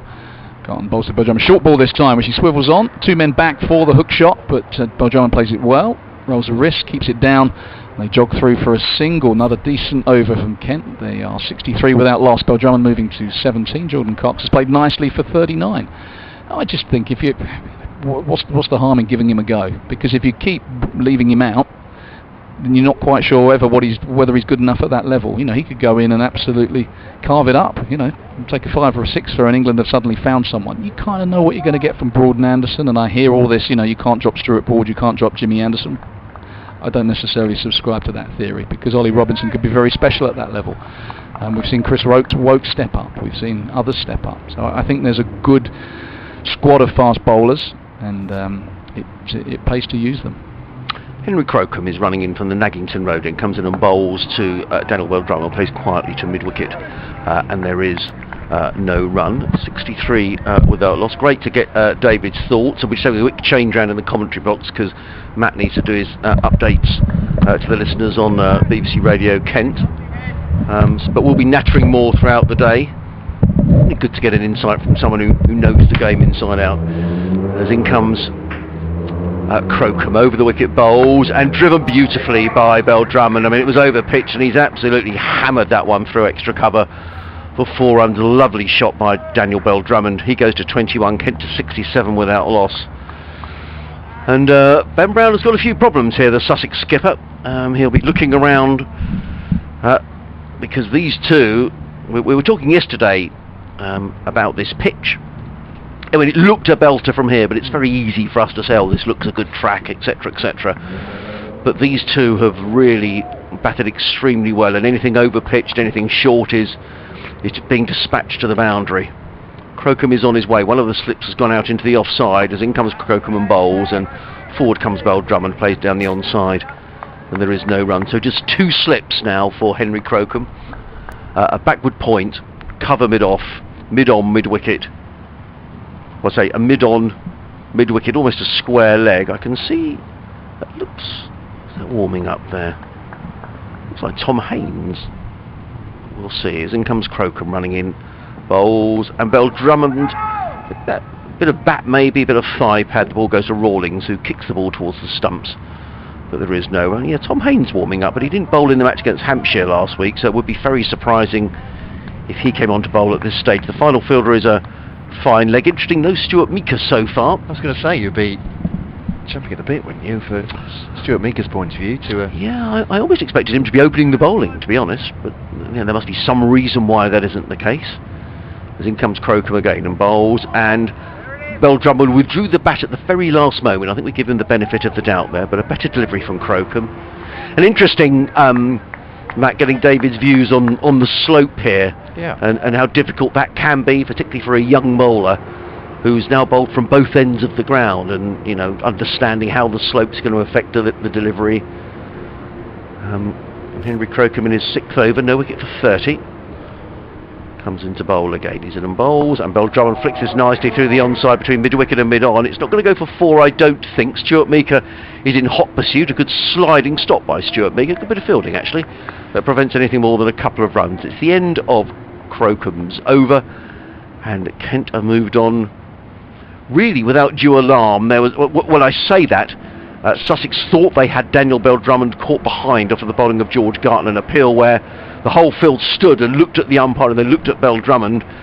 But as David was saying, you know, he wasn't a walker, and you know, why should Bell Drummond go if he feels he's perhaps he may not know he's hit it, or perhaps he does, who knows. But Sussex have looked a little flustered by that, I think. And Kent have moved on to 69 without loss. Well, if he's not sure, Daniel Bell Drummond, then he's got every right to stand his ground, hasn't he? Do you know, we are going to get Tom Haynes bowling, who didn't bowl at all last week against Hampshire. He bowls a bit of medium pace. I'd imagine Ben Brown's going to stand up for the stump. So, well, I'm sure there's a method in the reason here, but it is a little odd that Stuart Meeker hasn't bowled. But there we are. I suppose he's being saved until after lunch, I have to say, but it does seem a little strange. Indeed so, yeah. So placing out his mark, and so Meeker will be very desperate to get going. Perhaps while there's still some shine on the ball, the captain's thinking, let's try and exploit the natural swing that Haynes might get. Yeah. Bowling now to Jordan Cox. Looping delivery to start with, straight back at the bowl, and there's no run. Nice full length. Updating our radio listeners. Haynes back to his mark. And Kent have made a really good start to their first innings, having dismissed the last Sussex batsman earlier in the day. Sussex made 332. Jordan Cox has just cut that away beautifully, the Kent opening batsman, for 4 runs. So Ben Brown short of falling just 2 short of his century, the Sussex captain, as they're eventually bowled out for 332. But Kent has started like an absolute train here, 73 for no wicket. Jordan Cox, who I've just mentioned, moves on to 43 from 56 balls, and Danny Bell Drummond 23 from 50. And not entirely without alarm, there was a massive appeal from Sussex for a caught behind on Danny Bell Drummond, and actually it was more of a celebration. They looked dumbfounded when the umpire said he wasn't out, but Daniel held his ground, not knowing if he'd hit it or not. The flick for 4 4 there from Jordan Cox, goes on to 47. So Kent going from strength to strength with his opening partnership, now at 77 in reply to Sussex 3-3-2. That's the cricket, and the commentary continues via our website and the BBC Sport app. So yeah, so apologies to the studio for probably overrunning slightly there, but Jordan Cox kept hitting boundaries. Yeah, he did. Rude of him.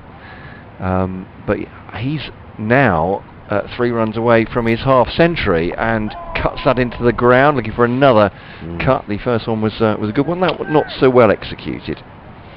Well, Tom Haynes does bowl this medium pace. He does nip the ball around, but you just cannot afford, when you haven't got a fine leg, to bowl a ball down the leg side. I mean, it's meat and drink, isn't it? It's a simple 4 runs. And Ben Brown leads some control here for Sussex. Yeah, 8 4s now for Jordan Cox, and into the onside, and there is no run. And this is his first class high score, I believe, or is it just in this competition? I'm just checking out my records here. Certainly exceeded what he did against Essex, but 48 not out now for Jordan Cox. And Bell Drummond, of the two of them, has looked a little more skittish, to be honest, if anything, but just down the leg side, I think it's hit him on the thigh pad there, Daniel Bell Drummond. It's a half appeal from Haynes, but going a little high. And is that, it is a leg by, Mike Newell signals, so end of the over, and an expensive one as well, 10 off it, 9 off the bat, and 1 leg by. But yeah, this is Jordan Cox's first class high score, and opening the batting as well. He started really well, but I'm not going to look at it entirely one-eyed here. From a Sussex point of view, as you say, Adrian, they need some control here, because they do. This partnership is, well, it's got away from them. They need to wrestle it back somehow, and a couple of wickets before lunch will do that very nicely. Absolutely. Sussex are leaking runs at the moment, 79 without loss. We're only in the 18 overs gone so far. Here comes Henry Crocombe over the wicket, bowls, and there's a better delivery from Crocombe. Let go by Bell Drummond, taken by Brown, and there is no run. A few emails have come in. sussexcricket@bbc.co.uk. The laptop is up and running. Paul Limmer's been in touch. Hello, Paul. Hello, Paul. He says, hi, sorry to get you to repeat yourself, as I'm sure you've explained already, but where is Sussex's Ollie Robinson? Great first innings batting by Sussex. Can we watch the match live? Yes, you can, Paul, via the Kent Cricket Club stream, as in comes Crocombe and bowls. He struck on the pad. Has Crocombe got a wicket? No, he hasn't. My opinion was that might have just been spearing down the leg side, and perhaps a little high as well. And the umpire turns down the appeal. Ben Brown's got his hands on his head, but he doesn't get the decision. So yes, Ollie Robinson, as I was discussing there with David Fulton, has been called into the England bubble for the next Test match down at Southampton, called up yesterday. So we wish Ollie well. Sussex are missing him at the moment. Yeah, it's bittersweet, isn't it, when your players go off to international duty? Crocombe in and bowls, much better delivery, but just click down the leg side. They pick one, Bell Drummond. He's going to look for 2. He's going to come back for 2. That's very good running by Bell Drummond. Tom Haynes was in, and Bell Drummond comes back for a couple of runs. So that's that. Paul, thank you for listening, though. Great to hear from you. And another Paul, Paul Gibbs. Hello, Paul. Please can we get the live feed video in sync with the audio? I wasn't aware it wasn't, but thanks for letting us know. And we just reiterated this a few times. There were quite a few emails yesterday. A couple of people have mentioned it. I'm afraid that's not something we can do. So we are sending the audio. Crocombe in and bowls and driven firmly down the ground, but not timed to Mika at mid-on. There is no run. What I'll say is Kent are working very hard on getting this right, and they know they're monitoring it constantly, the feed, so they'll be more than aware of it, so they'll be doing their very best with us. And I would just say, actually, Paul, and this goes for the Sussex media team as well, that so many counties are still operating on in comes Crocombe and bowls, and played into the onside by Bell Drummond, and there is no run. Many counties are still operating on very much sort of skeleton staffs and people doing all sorts of jobs just to get the show on the road at the moment. And I saw a tweet yesterday, people saying, well, you know, they've had months to sort this out, but to be honest, not until the game starts. And I'm not flying a flag, but it's just, you know, people are working very hard behind the scenes. I know it's frustrating, but so please bear with it. It worked well from lunch yesterday, so I'm sure Kent are doing everything that they can. In comes Crocombe, last ball of the over, bowls to Bell Drummond, who drives, again without timing, down to mid-on. And there is no run. End of the over. Kent up 81 without loss. Bell Drummond on 25. Jordan Cox on 48. Final email that's coming is from Ian in Findon, who says, "Hi Adrian, tough luck on Brown. Yes, out for 98. Playing on. I'm confused," says Ian. "Is this Bob Willis Trophy the new name for the county championship? I thought Kent are in Division 1. You talked about another bonus point being the offering, so I don't know what's going on. I hope I'm not alone in this. Keep up the good work." Well, I think it's a very good email because not everybody is aware of what's going on. Yes. So the county championship for this year is not happening. What this is 4-day cricket for the newly named Bob Willis Trophy. It's a southern group, a central group and a northern group. The same rules as the county championship applied, with 1 or 2 exceptions, which I'll run through in a moment. Then the top 2 sides from the 18 counties only, as in comes Haynes. And bowls to Jordan Cox, and just pushed into the offside, no run. Kent 81 for none. Sorry, Matt. And so the top 2 sides from around the country will then go into a grand final, which I understand, well I don't understand, the thought is it will be at Lords, but I think that is not decided. So you could win your southern group, for example, but not be in the final. You're up against all other counties. Haynes to Cox once more, down the leg side. So I'm trying to work it away on the leg side, but just gets caught between bat and pad, drops harmlessly to the ground. Ben Brown eventually fields forward of the stumps, no run. But the normal rules of the county championship pretty much apply, that in terms of bonus points it's exactly the same. One thing that doesn't apply is that the new ball is taken after 90 overs, not 80. Haynes bowls to Cox, just trying to work that way on the offside. A hint perhaps of the outside part of the bat that's gone all on the ground to Clark at point, no run. I think as well, the bonus points only apply to the... it's normally 110 overs. It is 100. It still is 110 overs, but your first innings can last no longer than 120. Thank you, Matt. So you are declaring at 120 overs, whether you like it or not. So Haynes to Cox, who's gone, I wouldn't say back into his shell, but he's been very cautious with Tom Haynes. He's bowling a good over here with his right arm medium. Yeah, better, isn't it? Much better line. Yeah, I've got an email about new rules as well, so I thought I might lump onto your email. Yeah, do, please, right. Absolutely. We'll just keep on the subject. As Haynes bowls this 5th ball of his over to Jordan Cox down the leg side. That's looser from him. Good take from Cox, and there's no run. Phil saying, "I'm liking the new rule of the new ball over 90 overs. I'm hoping it'll encourage more decent spin bowling and encourage seamers to learn to generate greater pace and reverse swing in order to take wickets with the old ball. Let's hope the rule stays when the championship goes back to normal, as England need to learn these skills to be successful away from home." Good point, Phil. Well made. Here's Haynes to Cox, played that very late. I think there must have been bat on that because he looked pretty much in front. Yes. Yes, it's a single, so bat and pad. That's why the appeal was strangled. 82 for no wicket at the end of the over. And David Fulton's not in earshot, but I'm going to compliment him from Phil. Great to hear Dave Fulton. What a great player he was for Kent. Oh, he's appeared at the back of the box. What a great player he was for Kent. Phil, you got his thanks for that. Yes, he just snuck into our commentary 11 when we did the 30 years of BBC Radio Kent commentary. Well, it's great to get David on, and great to get his insight into some of these players, or the players that we sit and watch. But it's always good to get a perspective from someone who's played at the highest level, and get an idea of what the thoughts are around. I'm very interested to get David's views on Ollie Robinson, who has taken stacks of wickets. And David's saying that you reach a stage where you perhaps have to give get these players and then give them a chance. And whilst clearly Stuart Broad and Jimmy Anderson are bowling well, I mean you can't go on forever. I guess Darren Stevens is the one exception to that. But at test level. You are suggesting then that Darren Stevens should be called up to the bubble. I mean, I think most of us agree with that, Adrian. Yeah, I think you're preaching to the choir there. A couple of emails. So just take a brief sanitizer and drinks break. Yeah. Helen on the emails. Morning, Helen. Hi, everyone. She says, lovely to hear you again this year. I'd love to have your emails. Listening to you in searing heat in Bogliasco. Boglisco. Helen always emails us from the most exotic of climes. In comes Crocombe bowls to Cox, who works this to square leg, and there is no run. Whereabouts is that? In Italy. Lovely. She's left France for safety reasons. Yeah, there's a bit of talk about France, isn't there, Yeah. and spikes, etc. So glad you're safe and well, Yeah. Helen. Hope you like my summer photos. Well, you know I do, Helen, but every time you send us a photo from where you are, it makes me, even when I'm sitting at Canterbury, feel a little bit, get the green-eyed monster.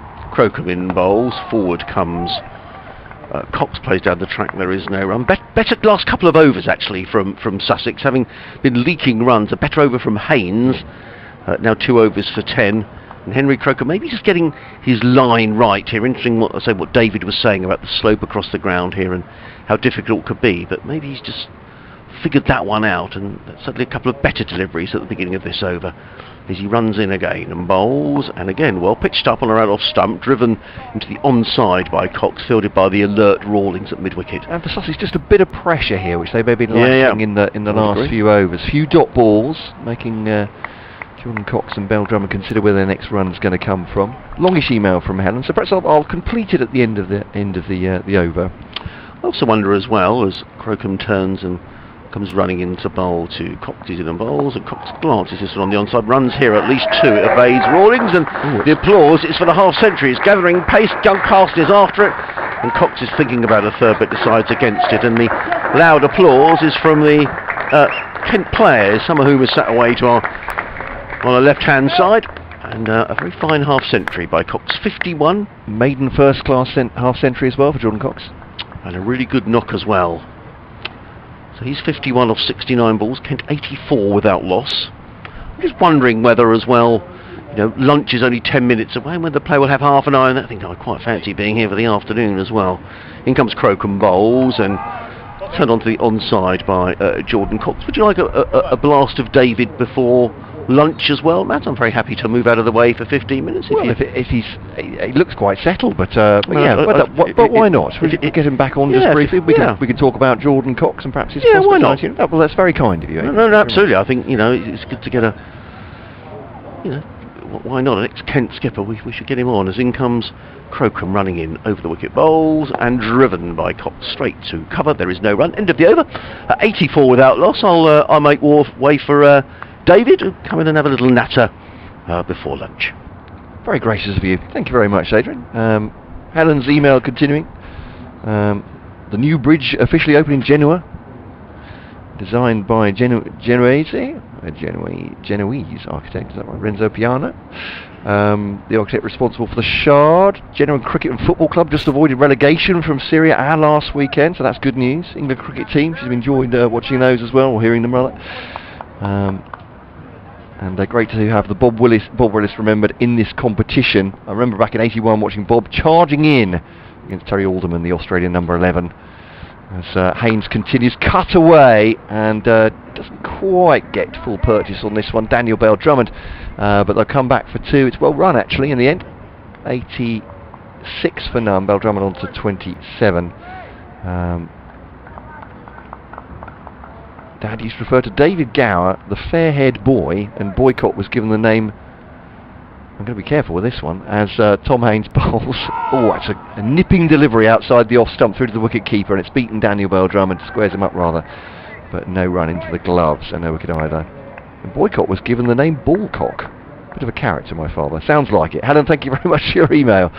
We're delighted to say I'm joined once again by David Fulton. Jordan Cox with his maiden first-class 50 as well. Looks a well-organised player. I'll get David's thoughts in just a second as Haynes runs into Daniel Bell Drummond, squares him up a little bit again. Leading edge out into the offside, and Haynes doing a bit of a Darren Stevens job here, nibbling around. Well, firstly, on your point about Jordan Cox, I think he's played beautifully. I was impressed with him last week. Another wicket keeper batsman off the conveyor belt that has produced so many over the years. But on the subject of young Haynes, Darren Stevens coached him at the Gary Kirsten Academy in the winter in South Africa. And here's Haynes once again pushed into the offside by Daniel Bell Drummond. Doesn't look that comfortable in this over. The dot ball. Yeah, so he's cut from the same cloth when it comes to bowling at least. And Tom Haynes, one slip, keeper up. The fielders out there shouted, and if you heard Matt, let's have one for Steve-O. Because I think they work quite closely for a lot of the winter, so looking forward to seeing him bowl to Steve-O later, maybe tomorrow. Haynes to Bell Drummond, that was on the leg stump and turned away to leg side boundary, Crocombe Fields, that's a single. And Beldrummond on to 28. Well, that's fascinating. Having made that comparison, I didn't know that Darren Stevens had coached him, but what's he said to him? You've got another 25 years at least in this game.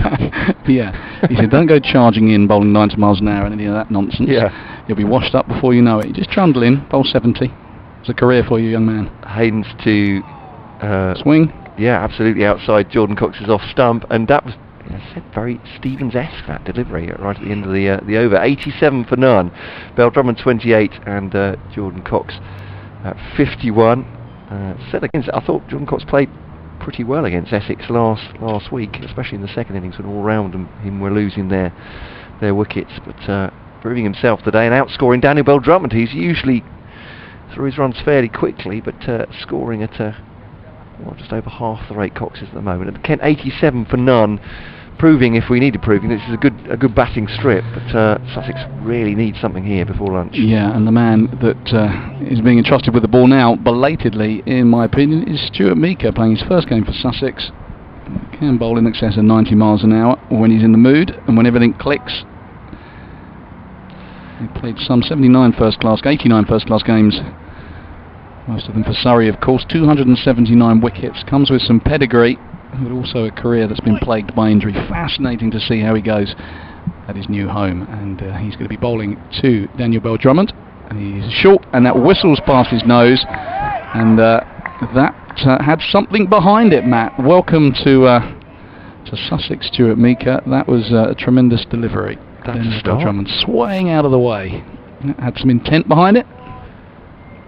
Richard asking a question about Daniel Beldrummond, actually, asking why he's not had the opportunity yet in the England side. That's Richard from the Isle of Wight. Let's talk about that perhaps after this next delivery, at least. Yeah, Meeker is in to Beldrummond, who's short and wide, and that gets slapped away through the covers. Got what it deserved, 4 runs. Meeker a bit wider, same length as the previous delivery, but much wider. Beldrummond across, climbed into it, and belted it for 4. I would say Daniel's hasn't really kicked on, I suppose, as many at England thought he might have done in his last. In fact, he had a good end to last season, but the previous season was a pretty lean one for him with the bat. And I'd imagine it's just weight of runs, isn't it, to start with, to attract the attention of the selectors. Absolutely. Meeker in again. The aforementioned Beldrummond, short and wide, and that has been slapped away for 4 as well. 2 cut shots in a row, one in front of square. That one the better shot because it wasn't quite such a bad delivery, and he's chopped that away for 4 backward of square. Yeah, just looking at Daniel's numbers, 113 matches, high score of 206, averages 32.71, so that's probably the answer. But he just needs a season where he really piles on the runs, and it's going to be tough this year with just these 5 group matches. But I think people around the circuit recognise the quality of Daniel Beldrummond, and I think he's one of these guys that's perceived as being a better player of better bowling. I think we saw that 90 ball 100 against the Aussies that we mentioned earlier. That's interesting. He doesn't like the kind of nibbly Tom Haynes type bowlers. He's much more at home with Stuart Meeker bowling 90 miles an hour, which of course is what you tend to get more at the higher level. Has Meeker got an answer? Just been hit for consecutive boundaries. In past umpire Nigel Long. This one straighter, back of a length. And Beldrummond defends into the leg side. So the field for Meeker. 2 slips. Backward point, squarish extra cover, and Mitch Claydon at mid-off. And then there are 3, strangely, 1 savers on the leg side. Mid-on, mid-wicket, and square leg in front of square. So perhaps a field that's going to encourage Meeker to bowl at the stumps, especially after those 2 short wide deliveries. He's in again to Daniel Beldrummond. That is straighter, and he takes his bottom hand off the bat, turns it round the corner to fine leg, and they jog through for a single. So we know Beldrummond can play a bit of pace, and Jordan Cox has got good pedigree, England under-19 keeper batsman, and he's played beautifully this morning. He's 51, Beldrummond 37, Kent 96 without loss. And Meeker about to bowl the last ball of his first over, introduced in the 23rd over. He's past Nigel Long and bowls to Cox. Outside off stump, and it sails through to Ben Brown. Cox wanted nothing to do with it. 96 for none.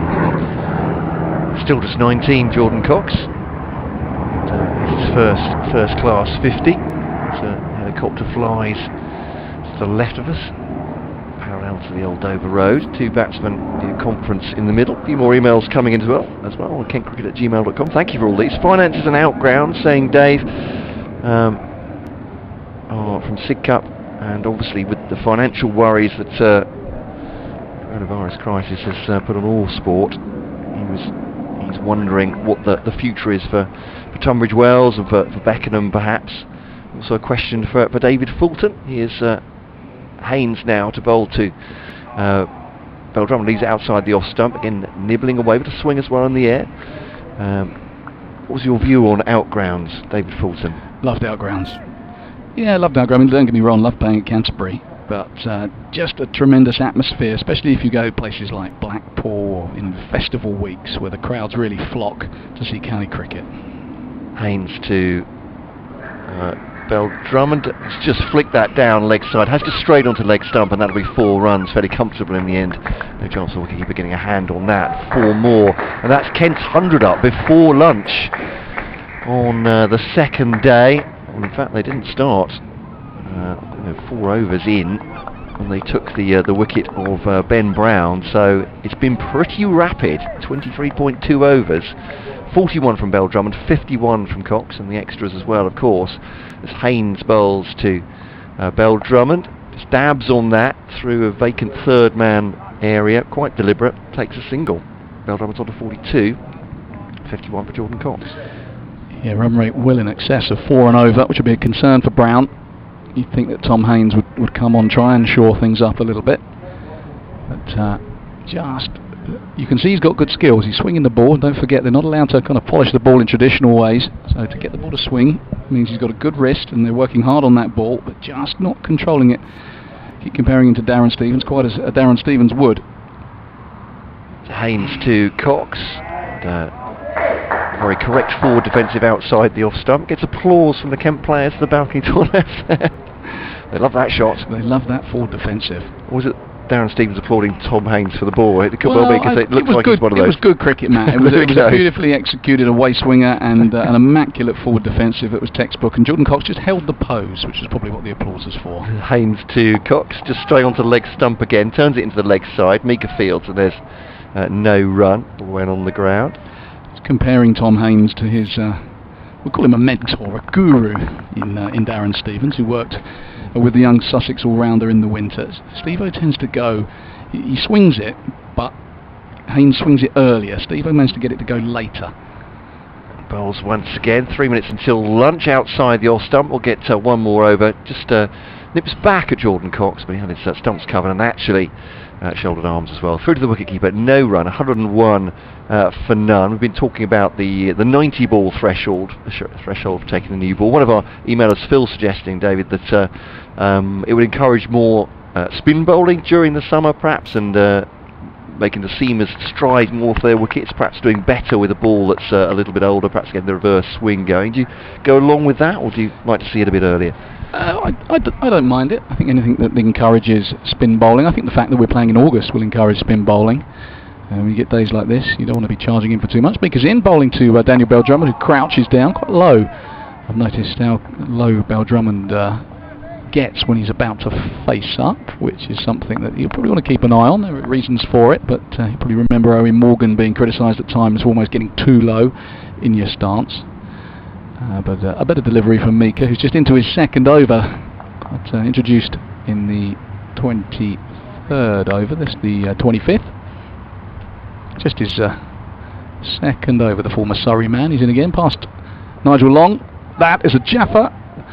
And I thought for just a second that Beldrummond might have gloved that on the way through to Ben Brown. It certainly deviated, went back up the hill, which is a good sign from Mika, off the seam, and Beldrummond fenced at it, missed it. And there was a scary moment earlier when it looked like he'd nicked one off George Garton, given not out, much to the annoyance of Brown and the slip fielders and the bowler. Since then, Beldrummond's played nicely. He's pushing it through though, Mika, isn't he? Yep, he's trying to bowl quickly. The field is these 3 one-savers on the leg side, all in front of square, a wide fine leg, long leg. Mika is in to Beldrummond, and that is a full shot, looking to work it on the leg side, bit of a leaning edge to extra cover. So Mika just making a few things happen. What of course he's got to do from a Sussex perspective is keep the ball there. He bowled 2 short wide ones in the previous over, which both got thumped to the boundary. And Ben Brown will be pleased with those deliveries, not so much the short wide ones, but the ones that are asking questions of Kent's opening batsman. Working up ahead of steam, Mika is in past Nigel Long to Daniel Bell Drummond, and he's back and he nudges in the offside. They scamper through for a quick single. Good run. Mika, it took a while for Ben Brown to introduce him into the attack. My thought was that perhaps that's the Sussex captain using what shine there is on the ball for his swing bowlers. Is that a thought, do you think? And maybe the pace can come later? Yeah, potentially, and Stuart Mika is someone that reverses the ball as well, so and he's got that X factor with the pace, so when the ball does a bit, yes, you maybe go to your classic seamers, and when it gets a bit flatter and older, you go to your guy who's quick through the air, and here he is bowling to Jordan Cox. Bouncer, and Cox has played the short ball very well. He just ducks underneath it, watches it fly over his head, gets down nice and low. I like seeing batsmen when they play the bouncer mat where they bend from the knees. Remember someone like Graham Hick who used to struggle against the short ball, used to bend from the waist, and you can't drop under a short ball particularly quickly if you bend from the waist, but he drops onto his knees almost limbo style, and I mean there would have been a yard that bouncer missed his head by, he got so low. Well played, young man. Mika in again, down the hill from the Nackington Road in full on leg stump, and he has his hands up like he was about to celebrate an LBW, but Cox got the bat down, flicked it away down to square leg, and that is the end of the morning session. A good one for Kent, bowling Sussex out for 332, and in reply they are 103 without loss, with Daniel Bell Drummond on 43 and Jordan Cox moving to his maiden first class half century, 52 off 78. David, thank you very much. It's David Fulton here on the BBC Radio Kent and BBC Radio Sussex commentary. That is lunch, and Matt Cole and Adrian Harms will be back with you, with David, this afternoon at about 40 minutes time. An update to come for BBC Radio Kent's radio listeners, but as David was saying, good news for Kent this morning, having got rid of Ben Brown, 2 runs before his century. You can hear the applause for Jordan Cox and Daniel Bell Drummond. That is all coming from their teammates and the director of cricket, to be fair, who sat to our left, so very much a home fixture in that respect, with the pair being applauded off. And Cox 52, Bell Drummond 43, umpires come off as well, scoring at over 4 and over the run rate. Sussex, from their point of view, well, Ben Brown will sit down, I'm sure, with Jason Gillespie, need to think about how they're going to make a breakthrough this afternoon, because that will be a struggle if Kent keep on batting like this. They've had their chances, particularly Daniel Bell Drummond, though convinced he'd edged behind off Garton, but umpire didn't give it. They've got to find a way to break through. Would it be Stuart Mika making his debut for Sussex, the right arm quick? Would it be Haynes with his swing bowling? All that is to be found out. We'll join you this afternoon for more commentary.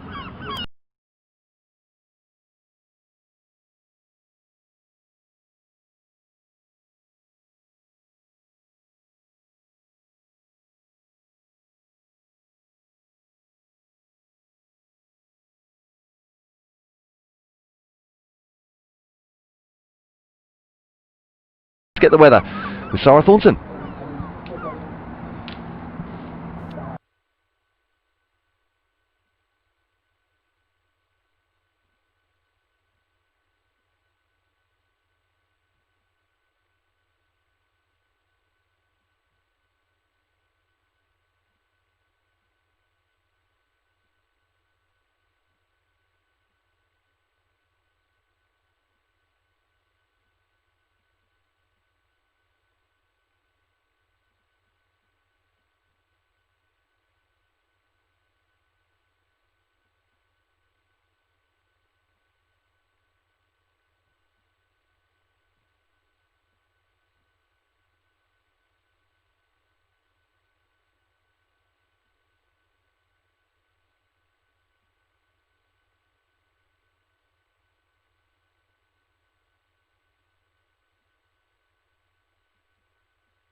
Welcome back to Spitfire Ground, St Lawrence.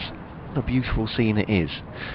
103 for none, Kent, after a good morning session for them. Managed to get the last wicket pair of Sussex out with just 12 runs added to the overnight total. And yes, this century opening partnership. Jordan Cox, maiden first class 50 for the 19-year-old, 43 for Daniel Bell-Drummond. Seems to be young bowlers as well. George Garton, who's about to take the ball now, but also Henry Crocombe, Tom Haynes have been bowling. Stuart Meeker on his debut for Sussex haven't managed to make the breakthrough.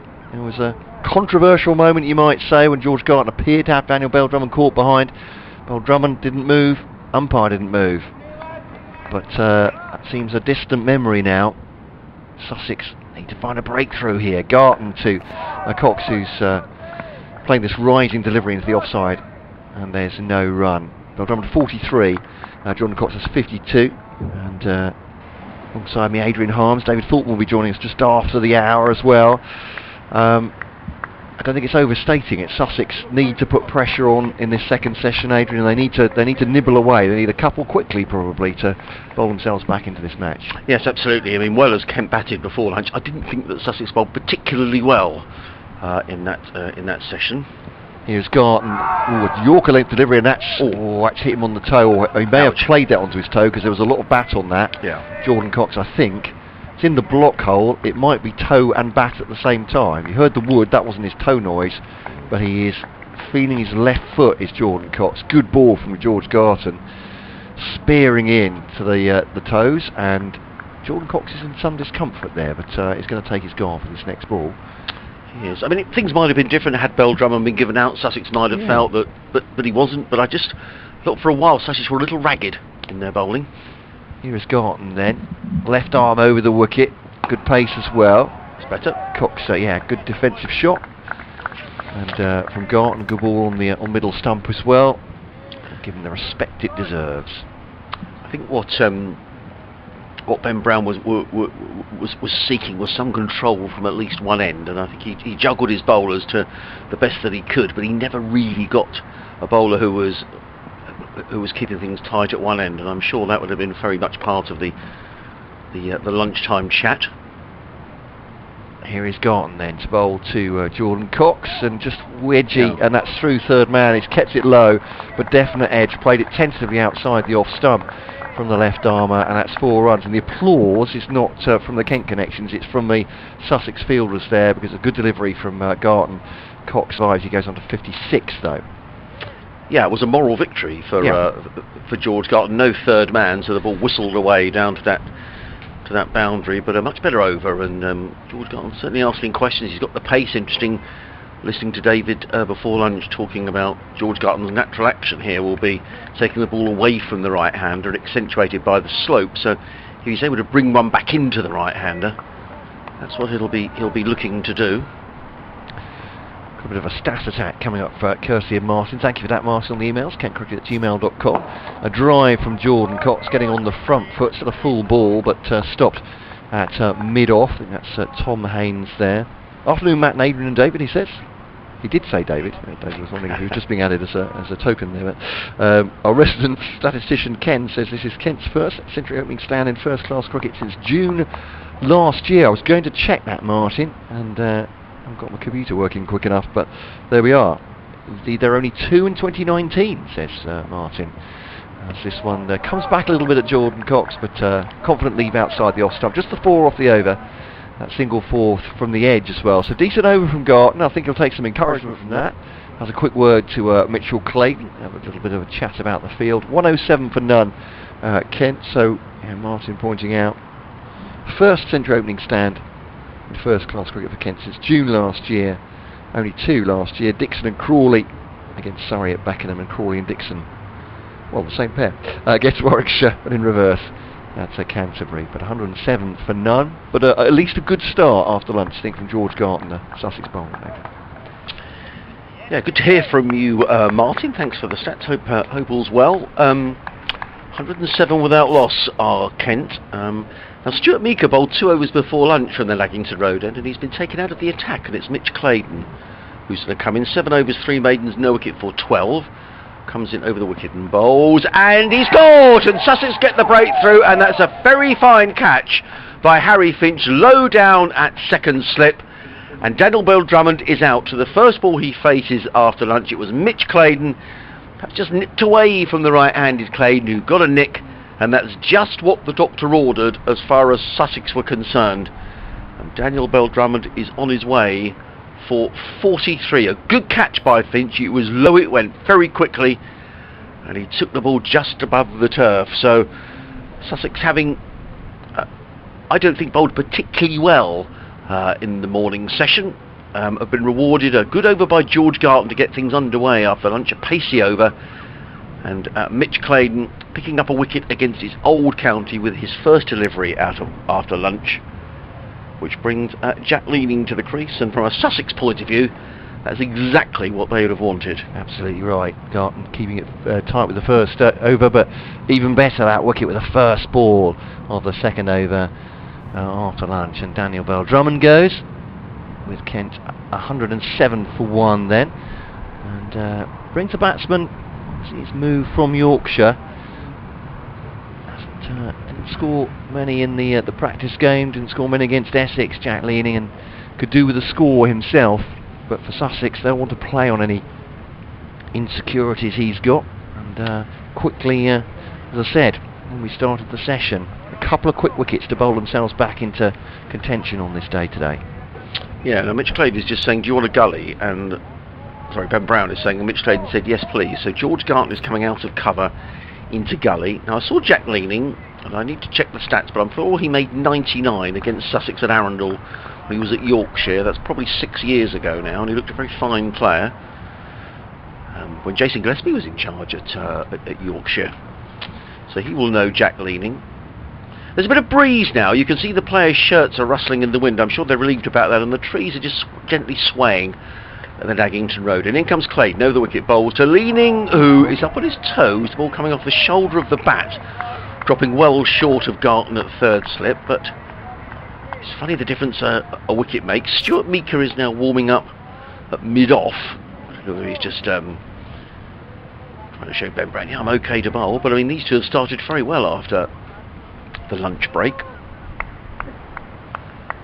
Claydon is back to his mark. 3 slips in situ.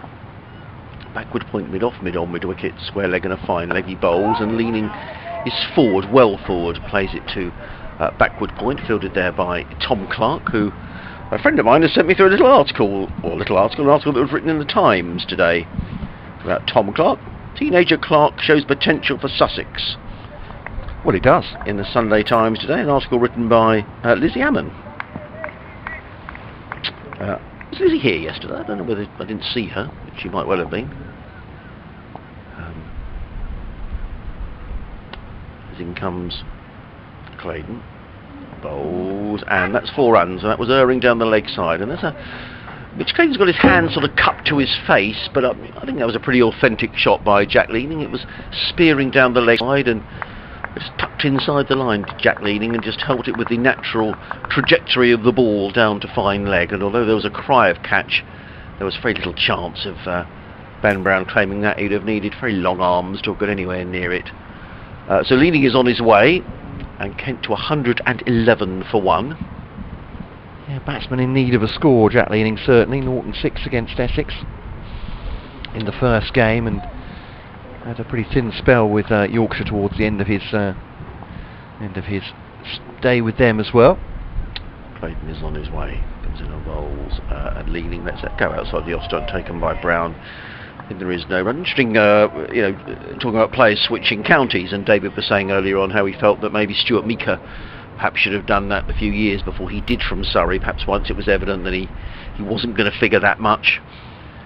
So maybe Jack Leaning taking that opportunity to move, or perhaps he feels he's young enough and good enough to make an impression. And Kent are a First Division County Championship side. 3 slips go down.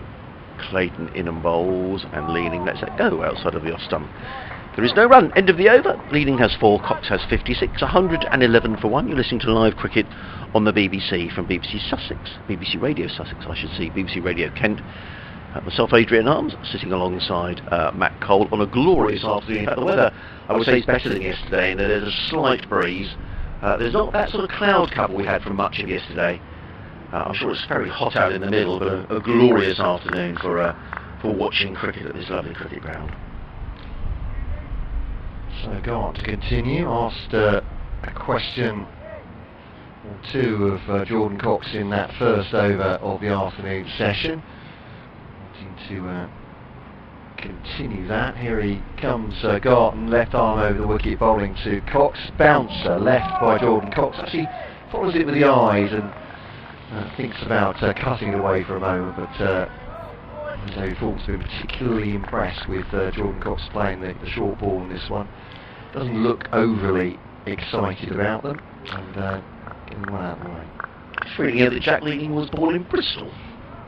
So I don't know whether he went through Gloucester's ranks or whether he moved up to Yorkshire as a young lad, but he's only 26. Got once more, so Jordan Cox playing the up to mid-off. Good full length delivery that one as well, and just took the bottom hand off the shot as he executed Jordan Cox, but solidly behind it. 56 for him and 4 for Leaning. Made his second 11 debut for Yorkshire in 2011, so that's 9 years ago. Yeah. So if he's 26 now, he was only 17, so he's clearly a very fine prospect. Absolutely. Just changing counties to get more games, and played into the onside by Cox, and there's no run. It's fielded, I think, by Carson there. Yeah. This is so much better from Sussex after lunch. I don't know whether maybe a stern words. You never know what motivational speeches are used, but Sussex are certainly bowling a much better length after lunch. Upset maybe about the Bell Drummond dismissal, but I think you just have to put those things to the back of your mind, as David was saying, and move on with the game. Here comes Garton once more, left outside the offside. It keeps on going as well. Full length delivery from Garton. Good take by Brown, eventually more at the feet of first slip. So yeah, Jack Leading, it's over a year. Obviously it's been a truncated season, but June 2019 was his last first class half century, that against Warwickshire for Yorkshire, and it's 3 years since his last first class ton, his last championship ton. That came against Lancashire. So Gobbles again out riding off a leg, lovely delivery, and Jordan Cox holds the pose, just to pushing the bat behind the front pad and rearing away from the ball as well. He's bending away from it. Yeah, sorry, Matt. He's bending his bat here, you know, George Garton. And that was as quick as pretty much anything we've seen in bowl, and perhaps as quick as anything in the match. That was a pacey delivery. Enjoying seeing this attack. Meeker with a bit of pace as well.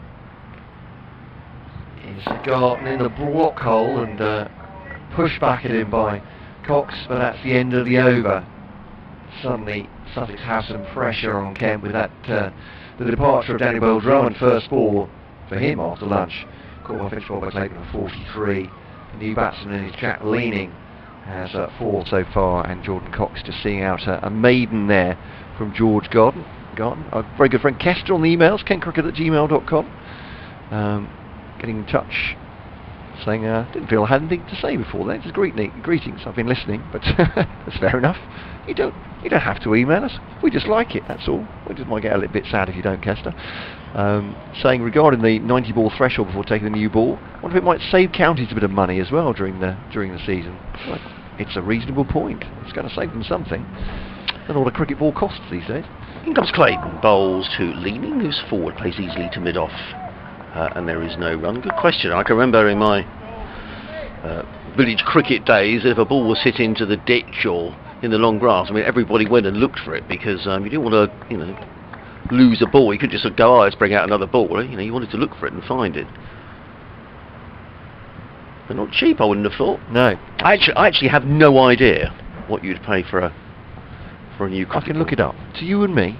In comes Clayton, bowls, and Leading his forward, plays to mid-on, and there's no run. I'm guessing you'd pay at least 30 quid for a new cricket ball. I may be horribly wrong. There you go. You're very close. You see, the sort of person that could be Prime Minister. Just on the how much to put a pint of milk, Prime Minister question.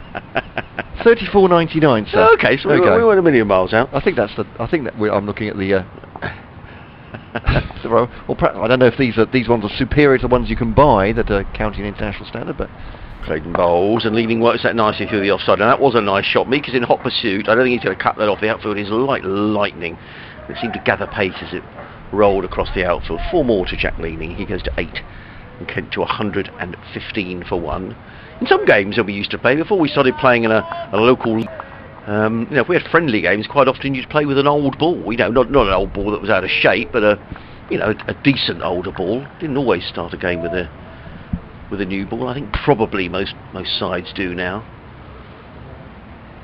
2 slips now as Garton's gone into the cover area and Clayton is on his way. He's in and bowls and leaning solidly forward. Plays to Garton. There's no run. He was a little late on that delivery. Mitch Clayton is bowling a good line here. He's bowling to the right hander just outside of the off stump. didn't know that Duke as a company are based in Walthamstow in East London. There we are. Nor did I. 2 slips, Salt and Finch. Tom Clark at backward point, George Garton at cover. Hasn't got a hat on, George. He's the only Sussex player without a hat on a hot day. Mid-office Stuart Meeker. Comes Clayton again, bowls, and he struck on the pad. There's a loud appeal. It just sounded like there was a bit of bat on that. I may be completely wrong, but Clayton was wheeling away and imploring umpire to give that out, which he wasn't going to do. Mid-on, I think that's Henry Crocombe at mid-on. Delray Rawlings at mid-wicket. Jack Carlson at square leg. I don't think it'll be too long before we see Jack Carlson into the attack. And Tom Haynes down here at fine leg. They did give a good appeal, Sussex. I was convinced by that. Yeah, he was imploring the umpire. Yeah. Clayton will be encouraged. And he's in again, 115 for 1 over the wicket of bowls and leaning is forward and plays quietly into the offside. A motorbike or something goes whizzing along the road outside of the ground. End of the over. Good over by Clayton. 9 overs, 3 maidens, 1 for 20. Yeah, we're on the edge of the street racing circuit here at Canterbury, and look what was going on there. Yes, I was roaring along. Jordan Cox is on 56. Jack Leaning is on 8. Kent 115 for 1. But since lunch, the scoring rate has certainly dropped, and Sussex have bowled a lot better in this post-lunch session. See, I didn't know they were made in Walthamstow, but I should know surely that Duke has the Duke company has a strong connection to Kent. Here's Garton to bowl to Jordan Cox, pushed back up the pitch. Yeah, forward defensive there, hitting the bat hard. Penshurst, in fact, where Timothy Duke, who plays for Lye, which is near Penshurst, on the way to Tunbridge. Kent and England in the late 18th century. There we go. First manufactured cricket balls are believed to have been made as a cottage industry by generations of the Duke family in Penshurst between 1760 and 1841. Bouncer by Garton. That's quite an extravagant bouncer there. And a little deflection. Oh, it's a no ball as well, yeah. Too high to hit. Jordan Cox did just bend the knees to get underneath it, but he didn't need to. Ballooned over him, so but a tennis ball bounce there from Garton, working up some pace, but not the direction on that occasion. Where's Penshurst, Matt? So it's in the west of the county. If you Lye, which is close to it, is nearer Tunbridge, but I suppose near Tunbridge Wells, one might say. Down the leg side, that one great tumbling stop from Ben Brown, but taken by Ben Brown, but no contact from Jordan Cox. So Penshurst Place, very famous. Right. I'll say very famous. Well known in Kent anyway. Family seat, beautiful place. It's a lovely house to look around. A National Trust property, or I think it's not National Trust. Right. No, it is all its own. We've been walking past there many times. So a place called Chiddingstone, which is very picturesque, very very Garden of England. Garton to Cox, driving back past the bowler, inside of the bat there, and fielded by Mitch Clayton, who seemed to go down, even though it wasn't going that fast. It's whacked him in the upper thigh. That's why. Yes, he's just wincing there, isn't he? He went down in instalments to start with, and it's obviously reared up and smacked him. But yeah, beautiful. If you ever get the chance, Penshurst is an absolutely beautiful place to visit. So yes, the house, Oh, thank you. the grounds. Anyone that's coming to Kent, I would recommend it in the west of the county. Lovely walking around there as well. The village pubs. Spotted Dog used to go there a lot. Garden to Jordan Cox. Oh, they love that. The slips, but Yes. Cox has defended it into the offside and there's no run. Yes, I've been to Chartwell. All right, yes, yeah. Which is sort of Also, yeah, lovely place. And what's the castle that's in that part of? My dad's brother lived in, or this still lives in Greenwich actually, and they had a wedding anniversary at. Hever? Yes, that's it. Yeah, I think is that closest to yeah. it's very nice. So Garton to Cox works that off his pads down to long leg into full length delivery, and that'll be the end of the over, would it? With just a single for Cox. No, one more to come. But yeah, lots of lovely places. Sissinghurst for the gardens, Vita Sackville West and all that. Beautiful. Well, all counties. I mean, Sussex has lots of recommended as well. Absolutely. All these, and you know, sadly, a lot of these country houses and national trust properties have been shut. A lot of them have reopened, but for bookings only. I was reading somewhere, certainly Wisley Gardens in Surrey was saying one of the problems they've had is that a lot of people are booking and then not turning up, which is a bit of a shame. Interesting this little post-lunch session, because before lunch you couldn't see a wicket coming for Sussex, to be honest, but at the moment you feel as if there may be something else on offer here. Yeah, I'd agree. 118 for 1 as Garton bowls to Leaning, works out into the onside, perhaps as David Fulton would say, playing around that front pad but getting back on it. Single, takes the strike, end of the over, 119 for 1. Leaning has 9, Cox has a 57. I was actually in Sussex the other day walking, Fletching, near Fletching, do you know? Oh yes, I don't know Fletching particularly well, but was it beautiful? It was. Very nice walk indeed. Down by the Bluebell Railway as well, I think. You've got to do an update. I'll stop doing this now. I could talk to listeners about it. They'll be even less interested than Adrian possibly, but if you live near Fletching, what a lovely place to visit. There's a pub there, I can't remember what it's called, but has a famous view, I gather. Do email in, sussexcricket@bbc.co.uk. Help me out with my geography, or kentcricket@gmail.com. Be doing our respective updates, and then David Fulton will come in for Adrian to my left as Mitch Clayton thunders in, Leaning, just cuts that into the offside. Good quick single taken again. They've been good with the running, Kent. 120 for 1 now. That's Clark and Garton converge on the ball in the offside. So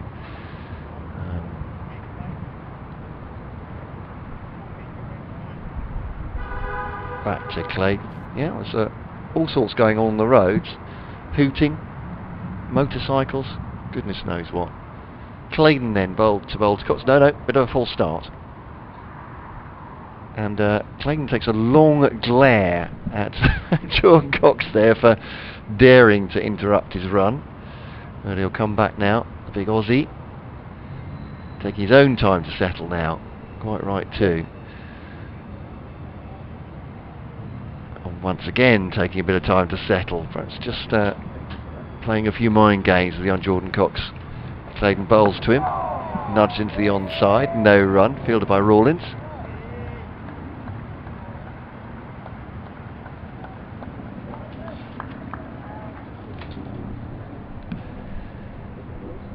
Well, Kent have had a good day, but they have lost a wicket just after lunch. Daniel Bell-Drummond, the first ball he faced after lunch to former Kent bowler Mitch Clayton, had him reaching outside the off stump for a ball that he edged below to second slip. Harry Finch taking him for 43. Jordan Cox is having a very good day. The 19-year-old 57 not out, his maiden first-class half century.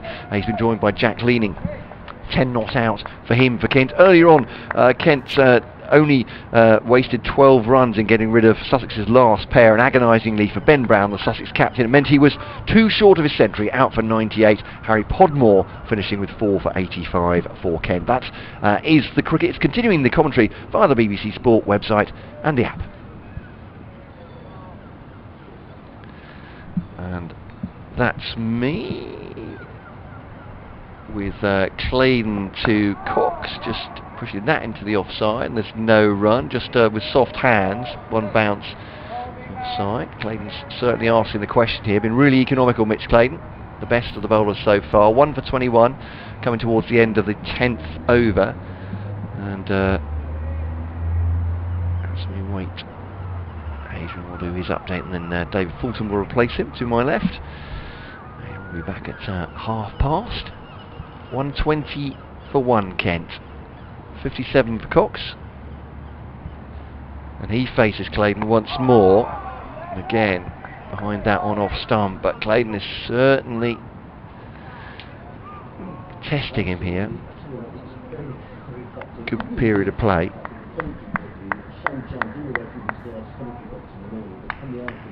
And Clayton, 1 ball to come of his 10th over.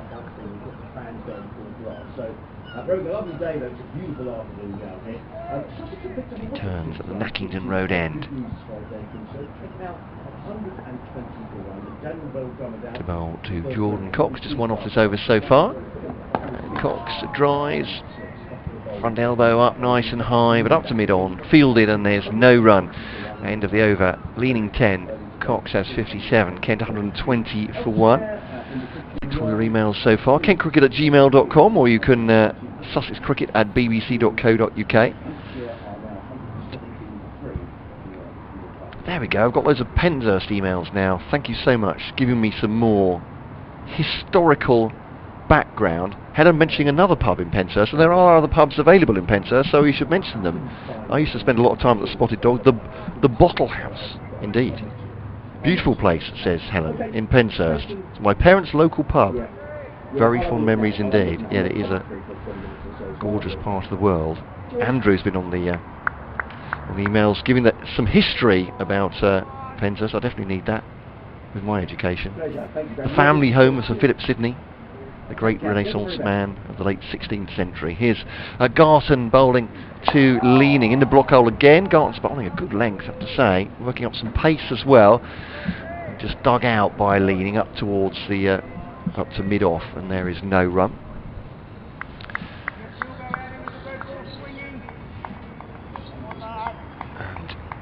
And a shine of the ball by Tom Haynes as he throws it back to George Garton. It's turning, a floppy fringe he's got. His brown hair, 15 on his back.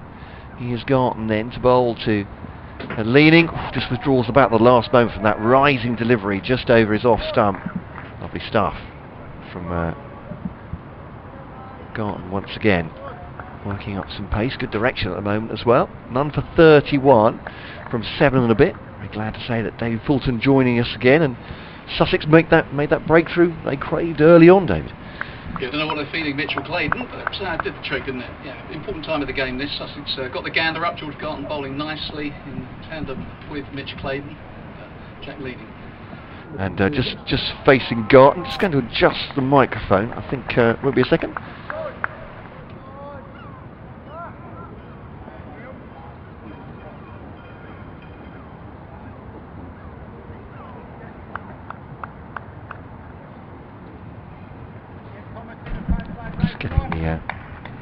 There we go. Hopefully we've had David in full voice now.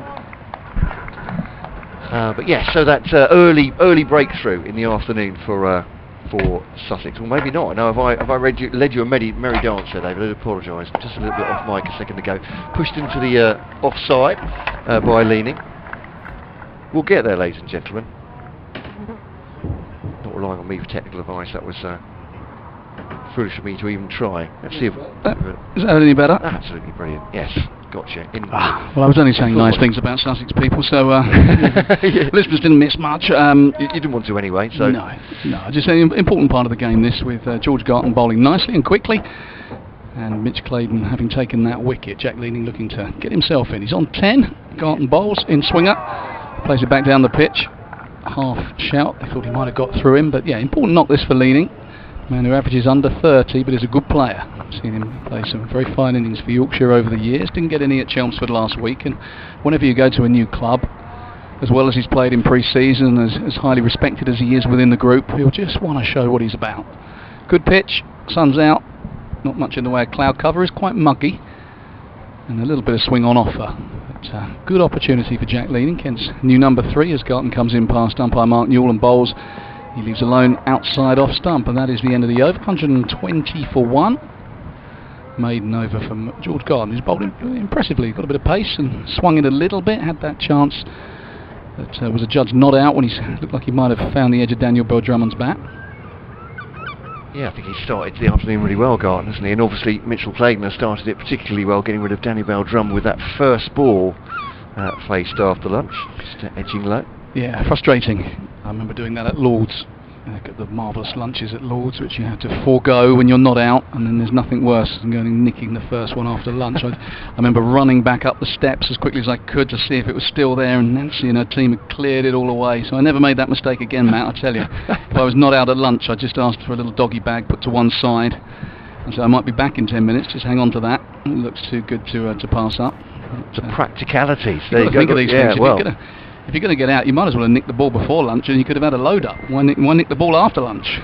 So if you ever wanted a perfect illustration of a rookie mistake, that would be it, would it? I mean, Daniel Bell-Drummond's no rookie, but these things happen. But Clayton to bowl to Jordan Cox down the leg side. Followed it a little bit. Cox didn't get anything on it.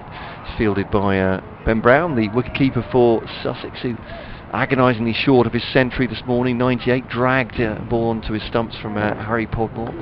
120 for 1. Kent have made a good fist of coming back, though, in their reply, rather.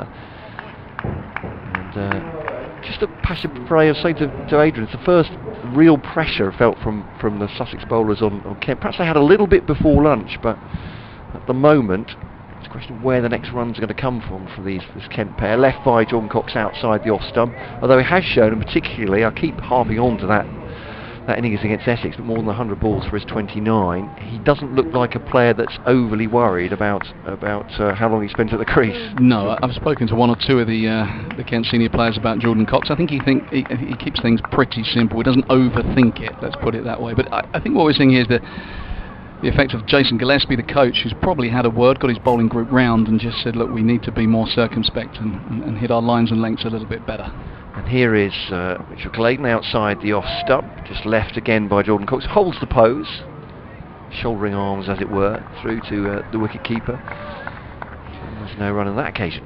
Yeah, they're persevering with this split field as well. You've got 2 slips, the 3 run savers on the offside, backward point, squarish extra cover and a wide mid off, and then 3 fielders on the leg side, mid on, mid wicket, and then a square leg who's a yard or 2 in front of square. That's unusual.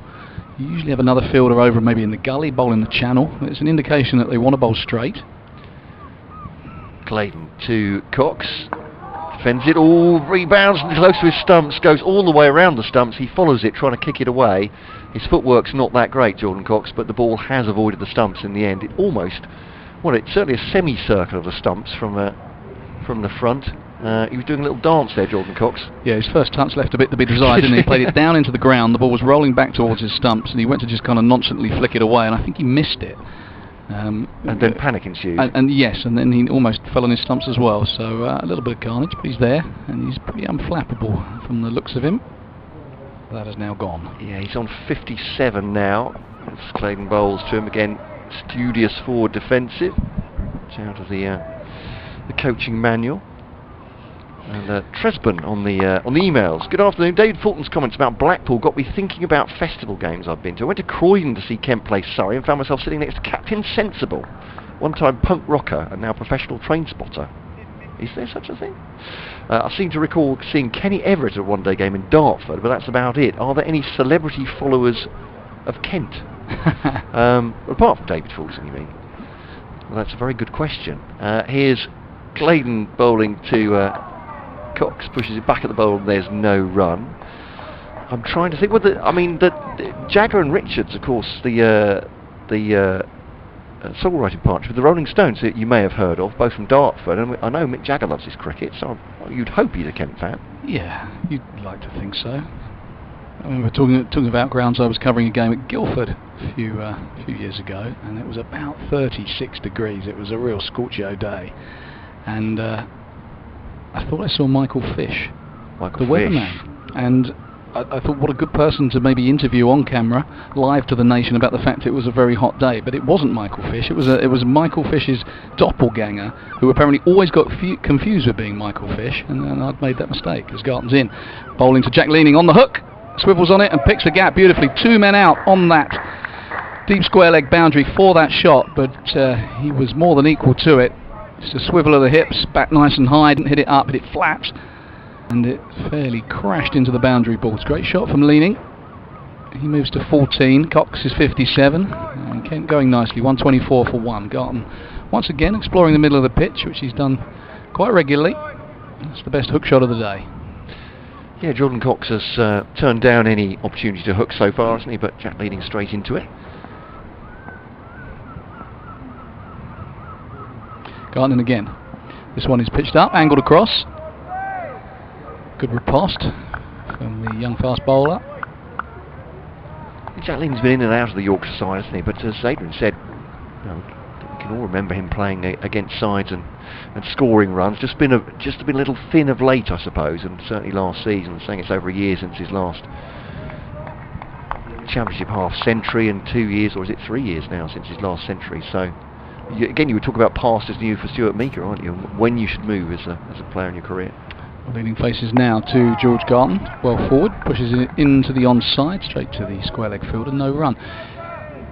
Yeah, and he's. I think it's a timely move. I feel with Stuart Meeker, he probably should have gone 3 or 4 years ago. You know, well into his 30s now, whereas Leaning just seems like the best years are still ahead of him, and hopefully that's the case with Stuart Meeker as well. But I'd say that the time of their lives, I'll check their ages in just a minute, but it seems like a good move for Leaning.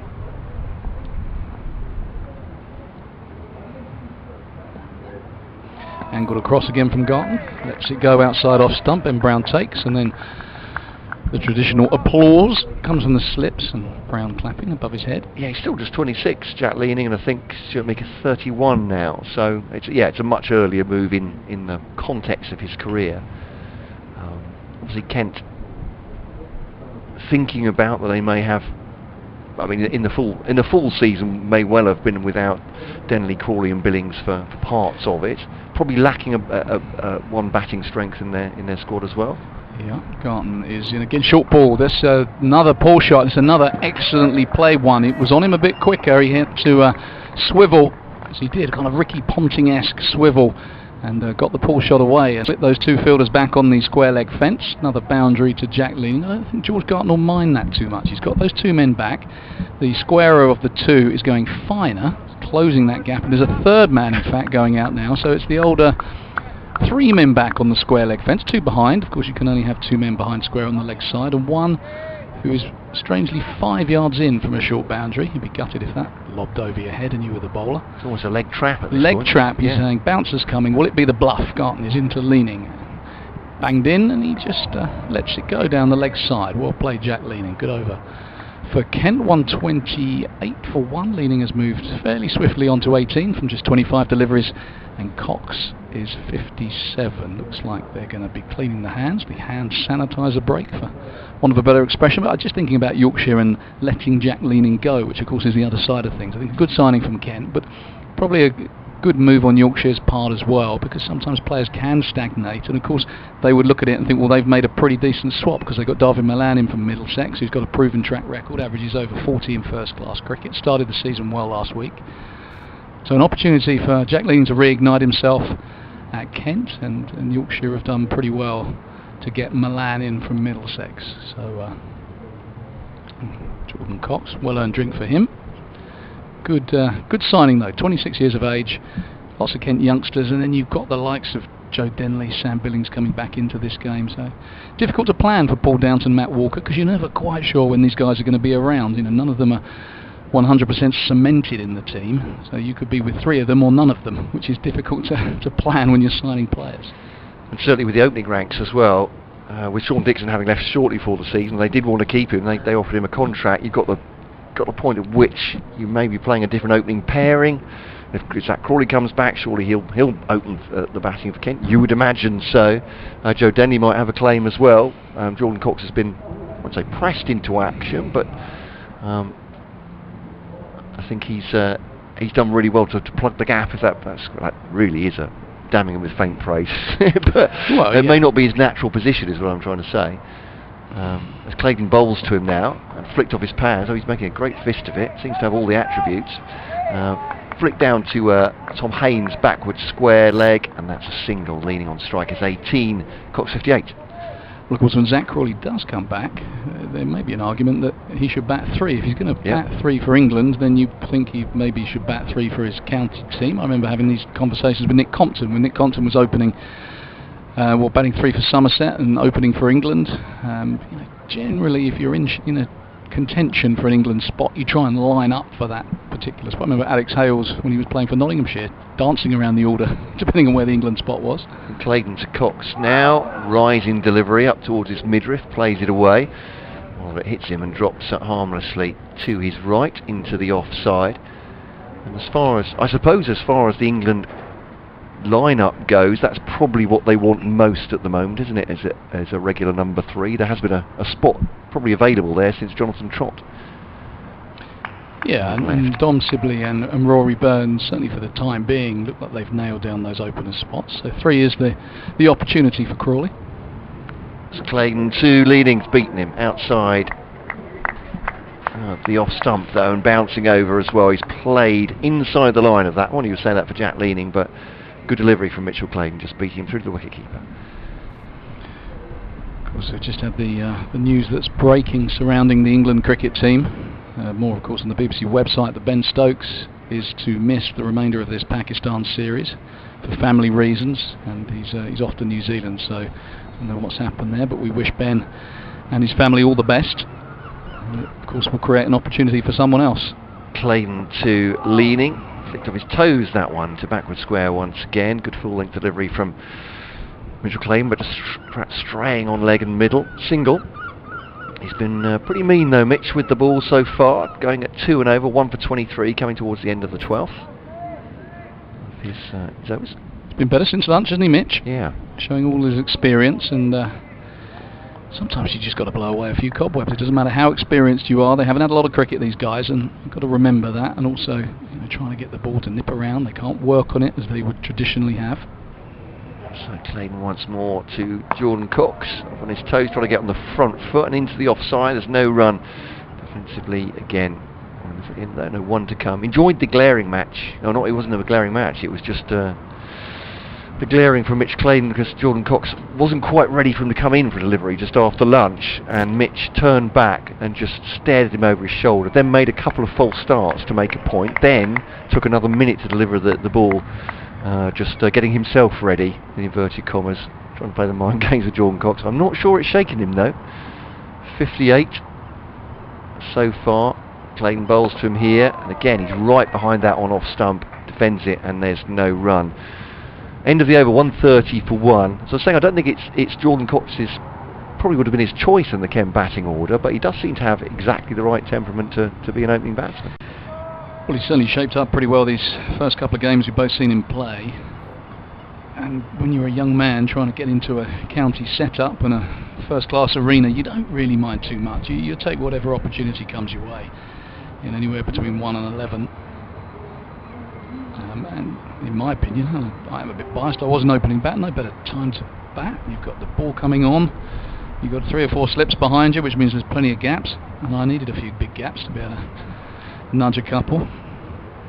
But, no, he's made a decent fist of this, and the other thing he'll be pleased about, and I think that all the Kent batters will be pleased about, there have been 1 or 2 rumours about this Kent pitch over the last few years, being bowler friendly and starting damp, and we've now got Championship cricket in August, bit of pace, bit of carry, looks like a decent surface to go and do your thing if you're a batsman. Yeah, credit to Adrian Long and his team, burying this strip. A bit of spin, I think. Or is it still Garton? Oh, I think you're right. This is Carson. I think this is Carson, Jack Carson indeed, Northern Irishman. I haven't much detail myself on Carson, but he's been part of the second 11 setup. Took Was it 5 wickets last week, Jack Carson? 215, Yes, 3 for in 37 against total, Hampshire. yeah. This is just his second match.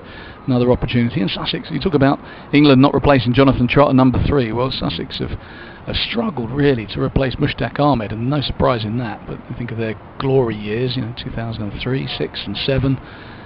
And Mushtaq was a huge factor in that success. Big boots metaphorically to fill, and they've probably struggled to do that. They've had some fine seamers. Someone like a Will Beers done a great job in one-day cricket. Danny Briggs too, but the opportunity to find someone that can bowl players out in 4-day cricket. And Jack Carson, the latest. Let's see what he's all about. Yeah, first spin of the innings then, come through 35 overs with Kent 130 for 1 on BBC Radio Kent, BBC Radio Sussex.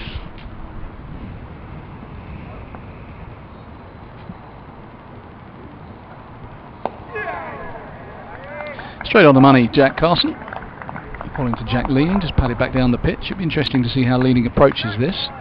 He's senior enough that he might want to apply a bit of pressure back on the bowler. Carson, short run, conventional off-spinner distance in and bowls. And that does just come back up the hill slightly. Almost a mix-up between the two batters. A bit of a yes-no, but he sent him back quickly, Leading.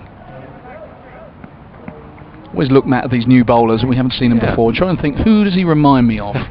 So he's got a little bit of kind of Dom Best going on, I think. As he's in just 3 steps, give this one a bit more flight, Leading drives. Carson fields off his own bowling, no run. You go for the floppy fringe there, or is it, or just in terms of his? No, just in not so much the look of him. Physically, yeah. Physically a little bit, but just his action, the way he spins the ball in his hand as he walks back to his mark. And again past umpire Newell, bit of air again, more bowled, 4 defensive, and a nice start. He's already bowled 4 balls. That's the other thing you notice when the spinner's on. The overs start to tick by. Yeah, certainly Hamid Kadri gets through his overs at a rate of knots. Carson in, cleaning down the wicket, well bowled. Saw him coming, and he nudges into the offside, and Carson concedes his first run, but I think that was victory to the bowler. Leading, looking to exert that bit of pressure back onto the young off-spinner.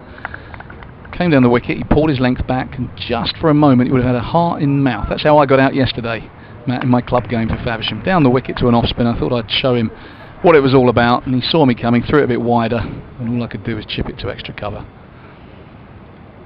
Time for the councillor's chair. 131 for 1. Jordan Cox on to strike, just retakes his guard, perhaps moving across, middle and off maybe. Looks like he's gone quite a long way over. Last ball of Carson's first over into Cox, wide outside off stump, and it's a big appeal. Turned back, hit him on the back leg, but as I mentioned, Cox went a long way across,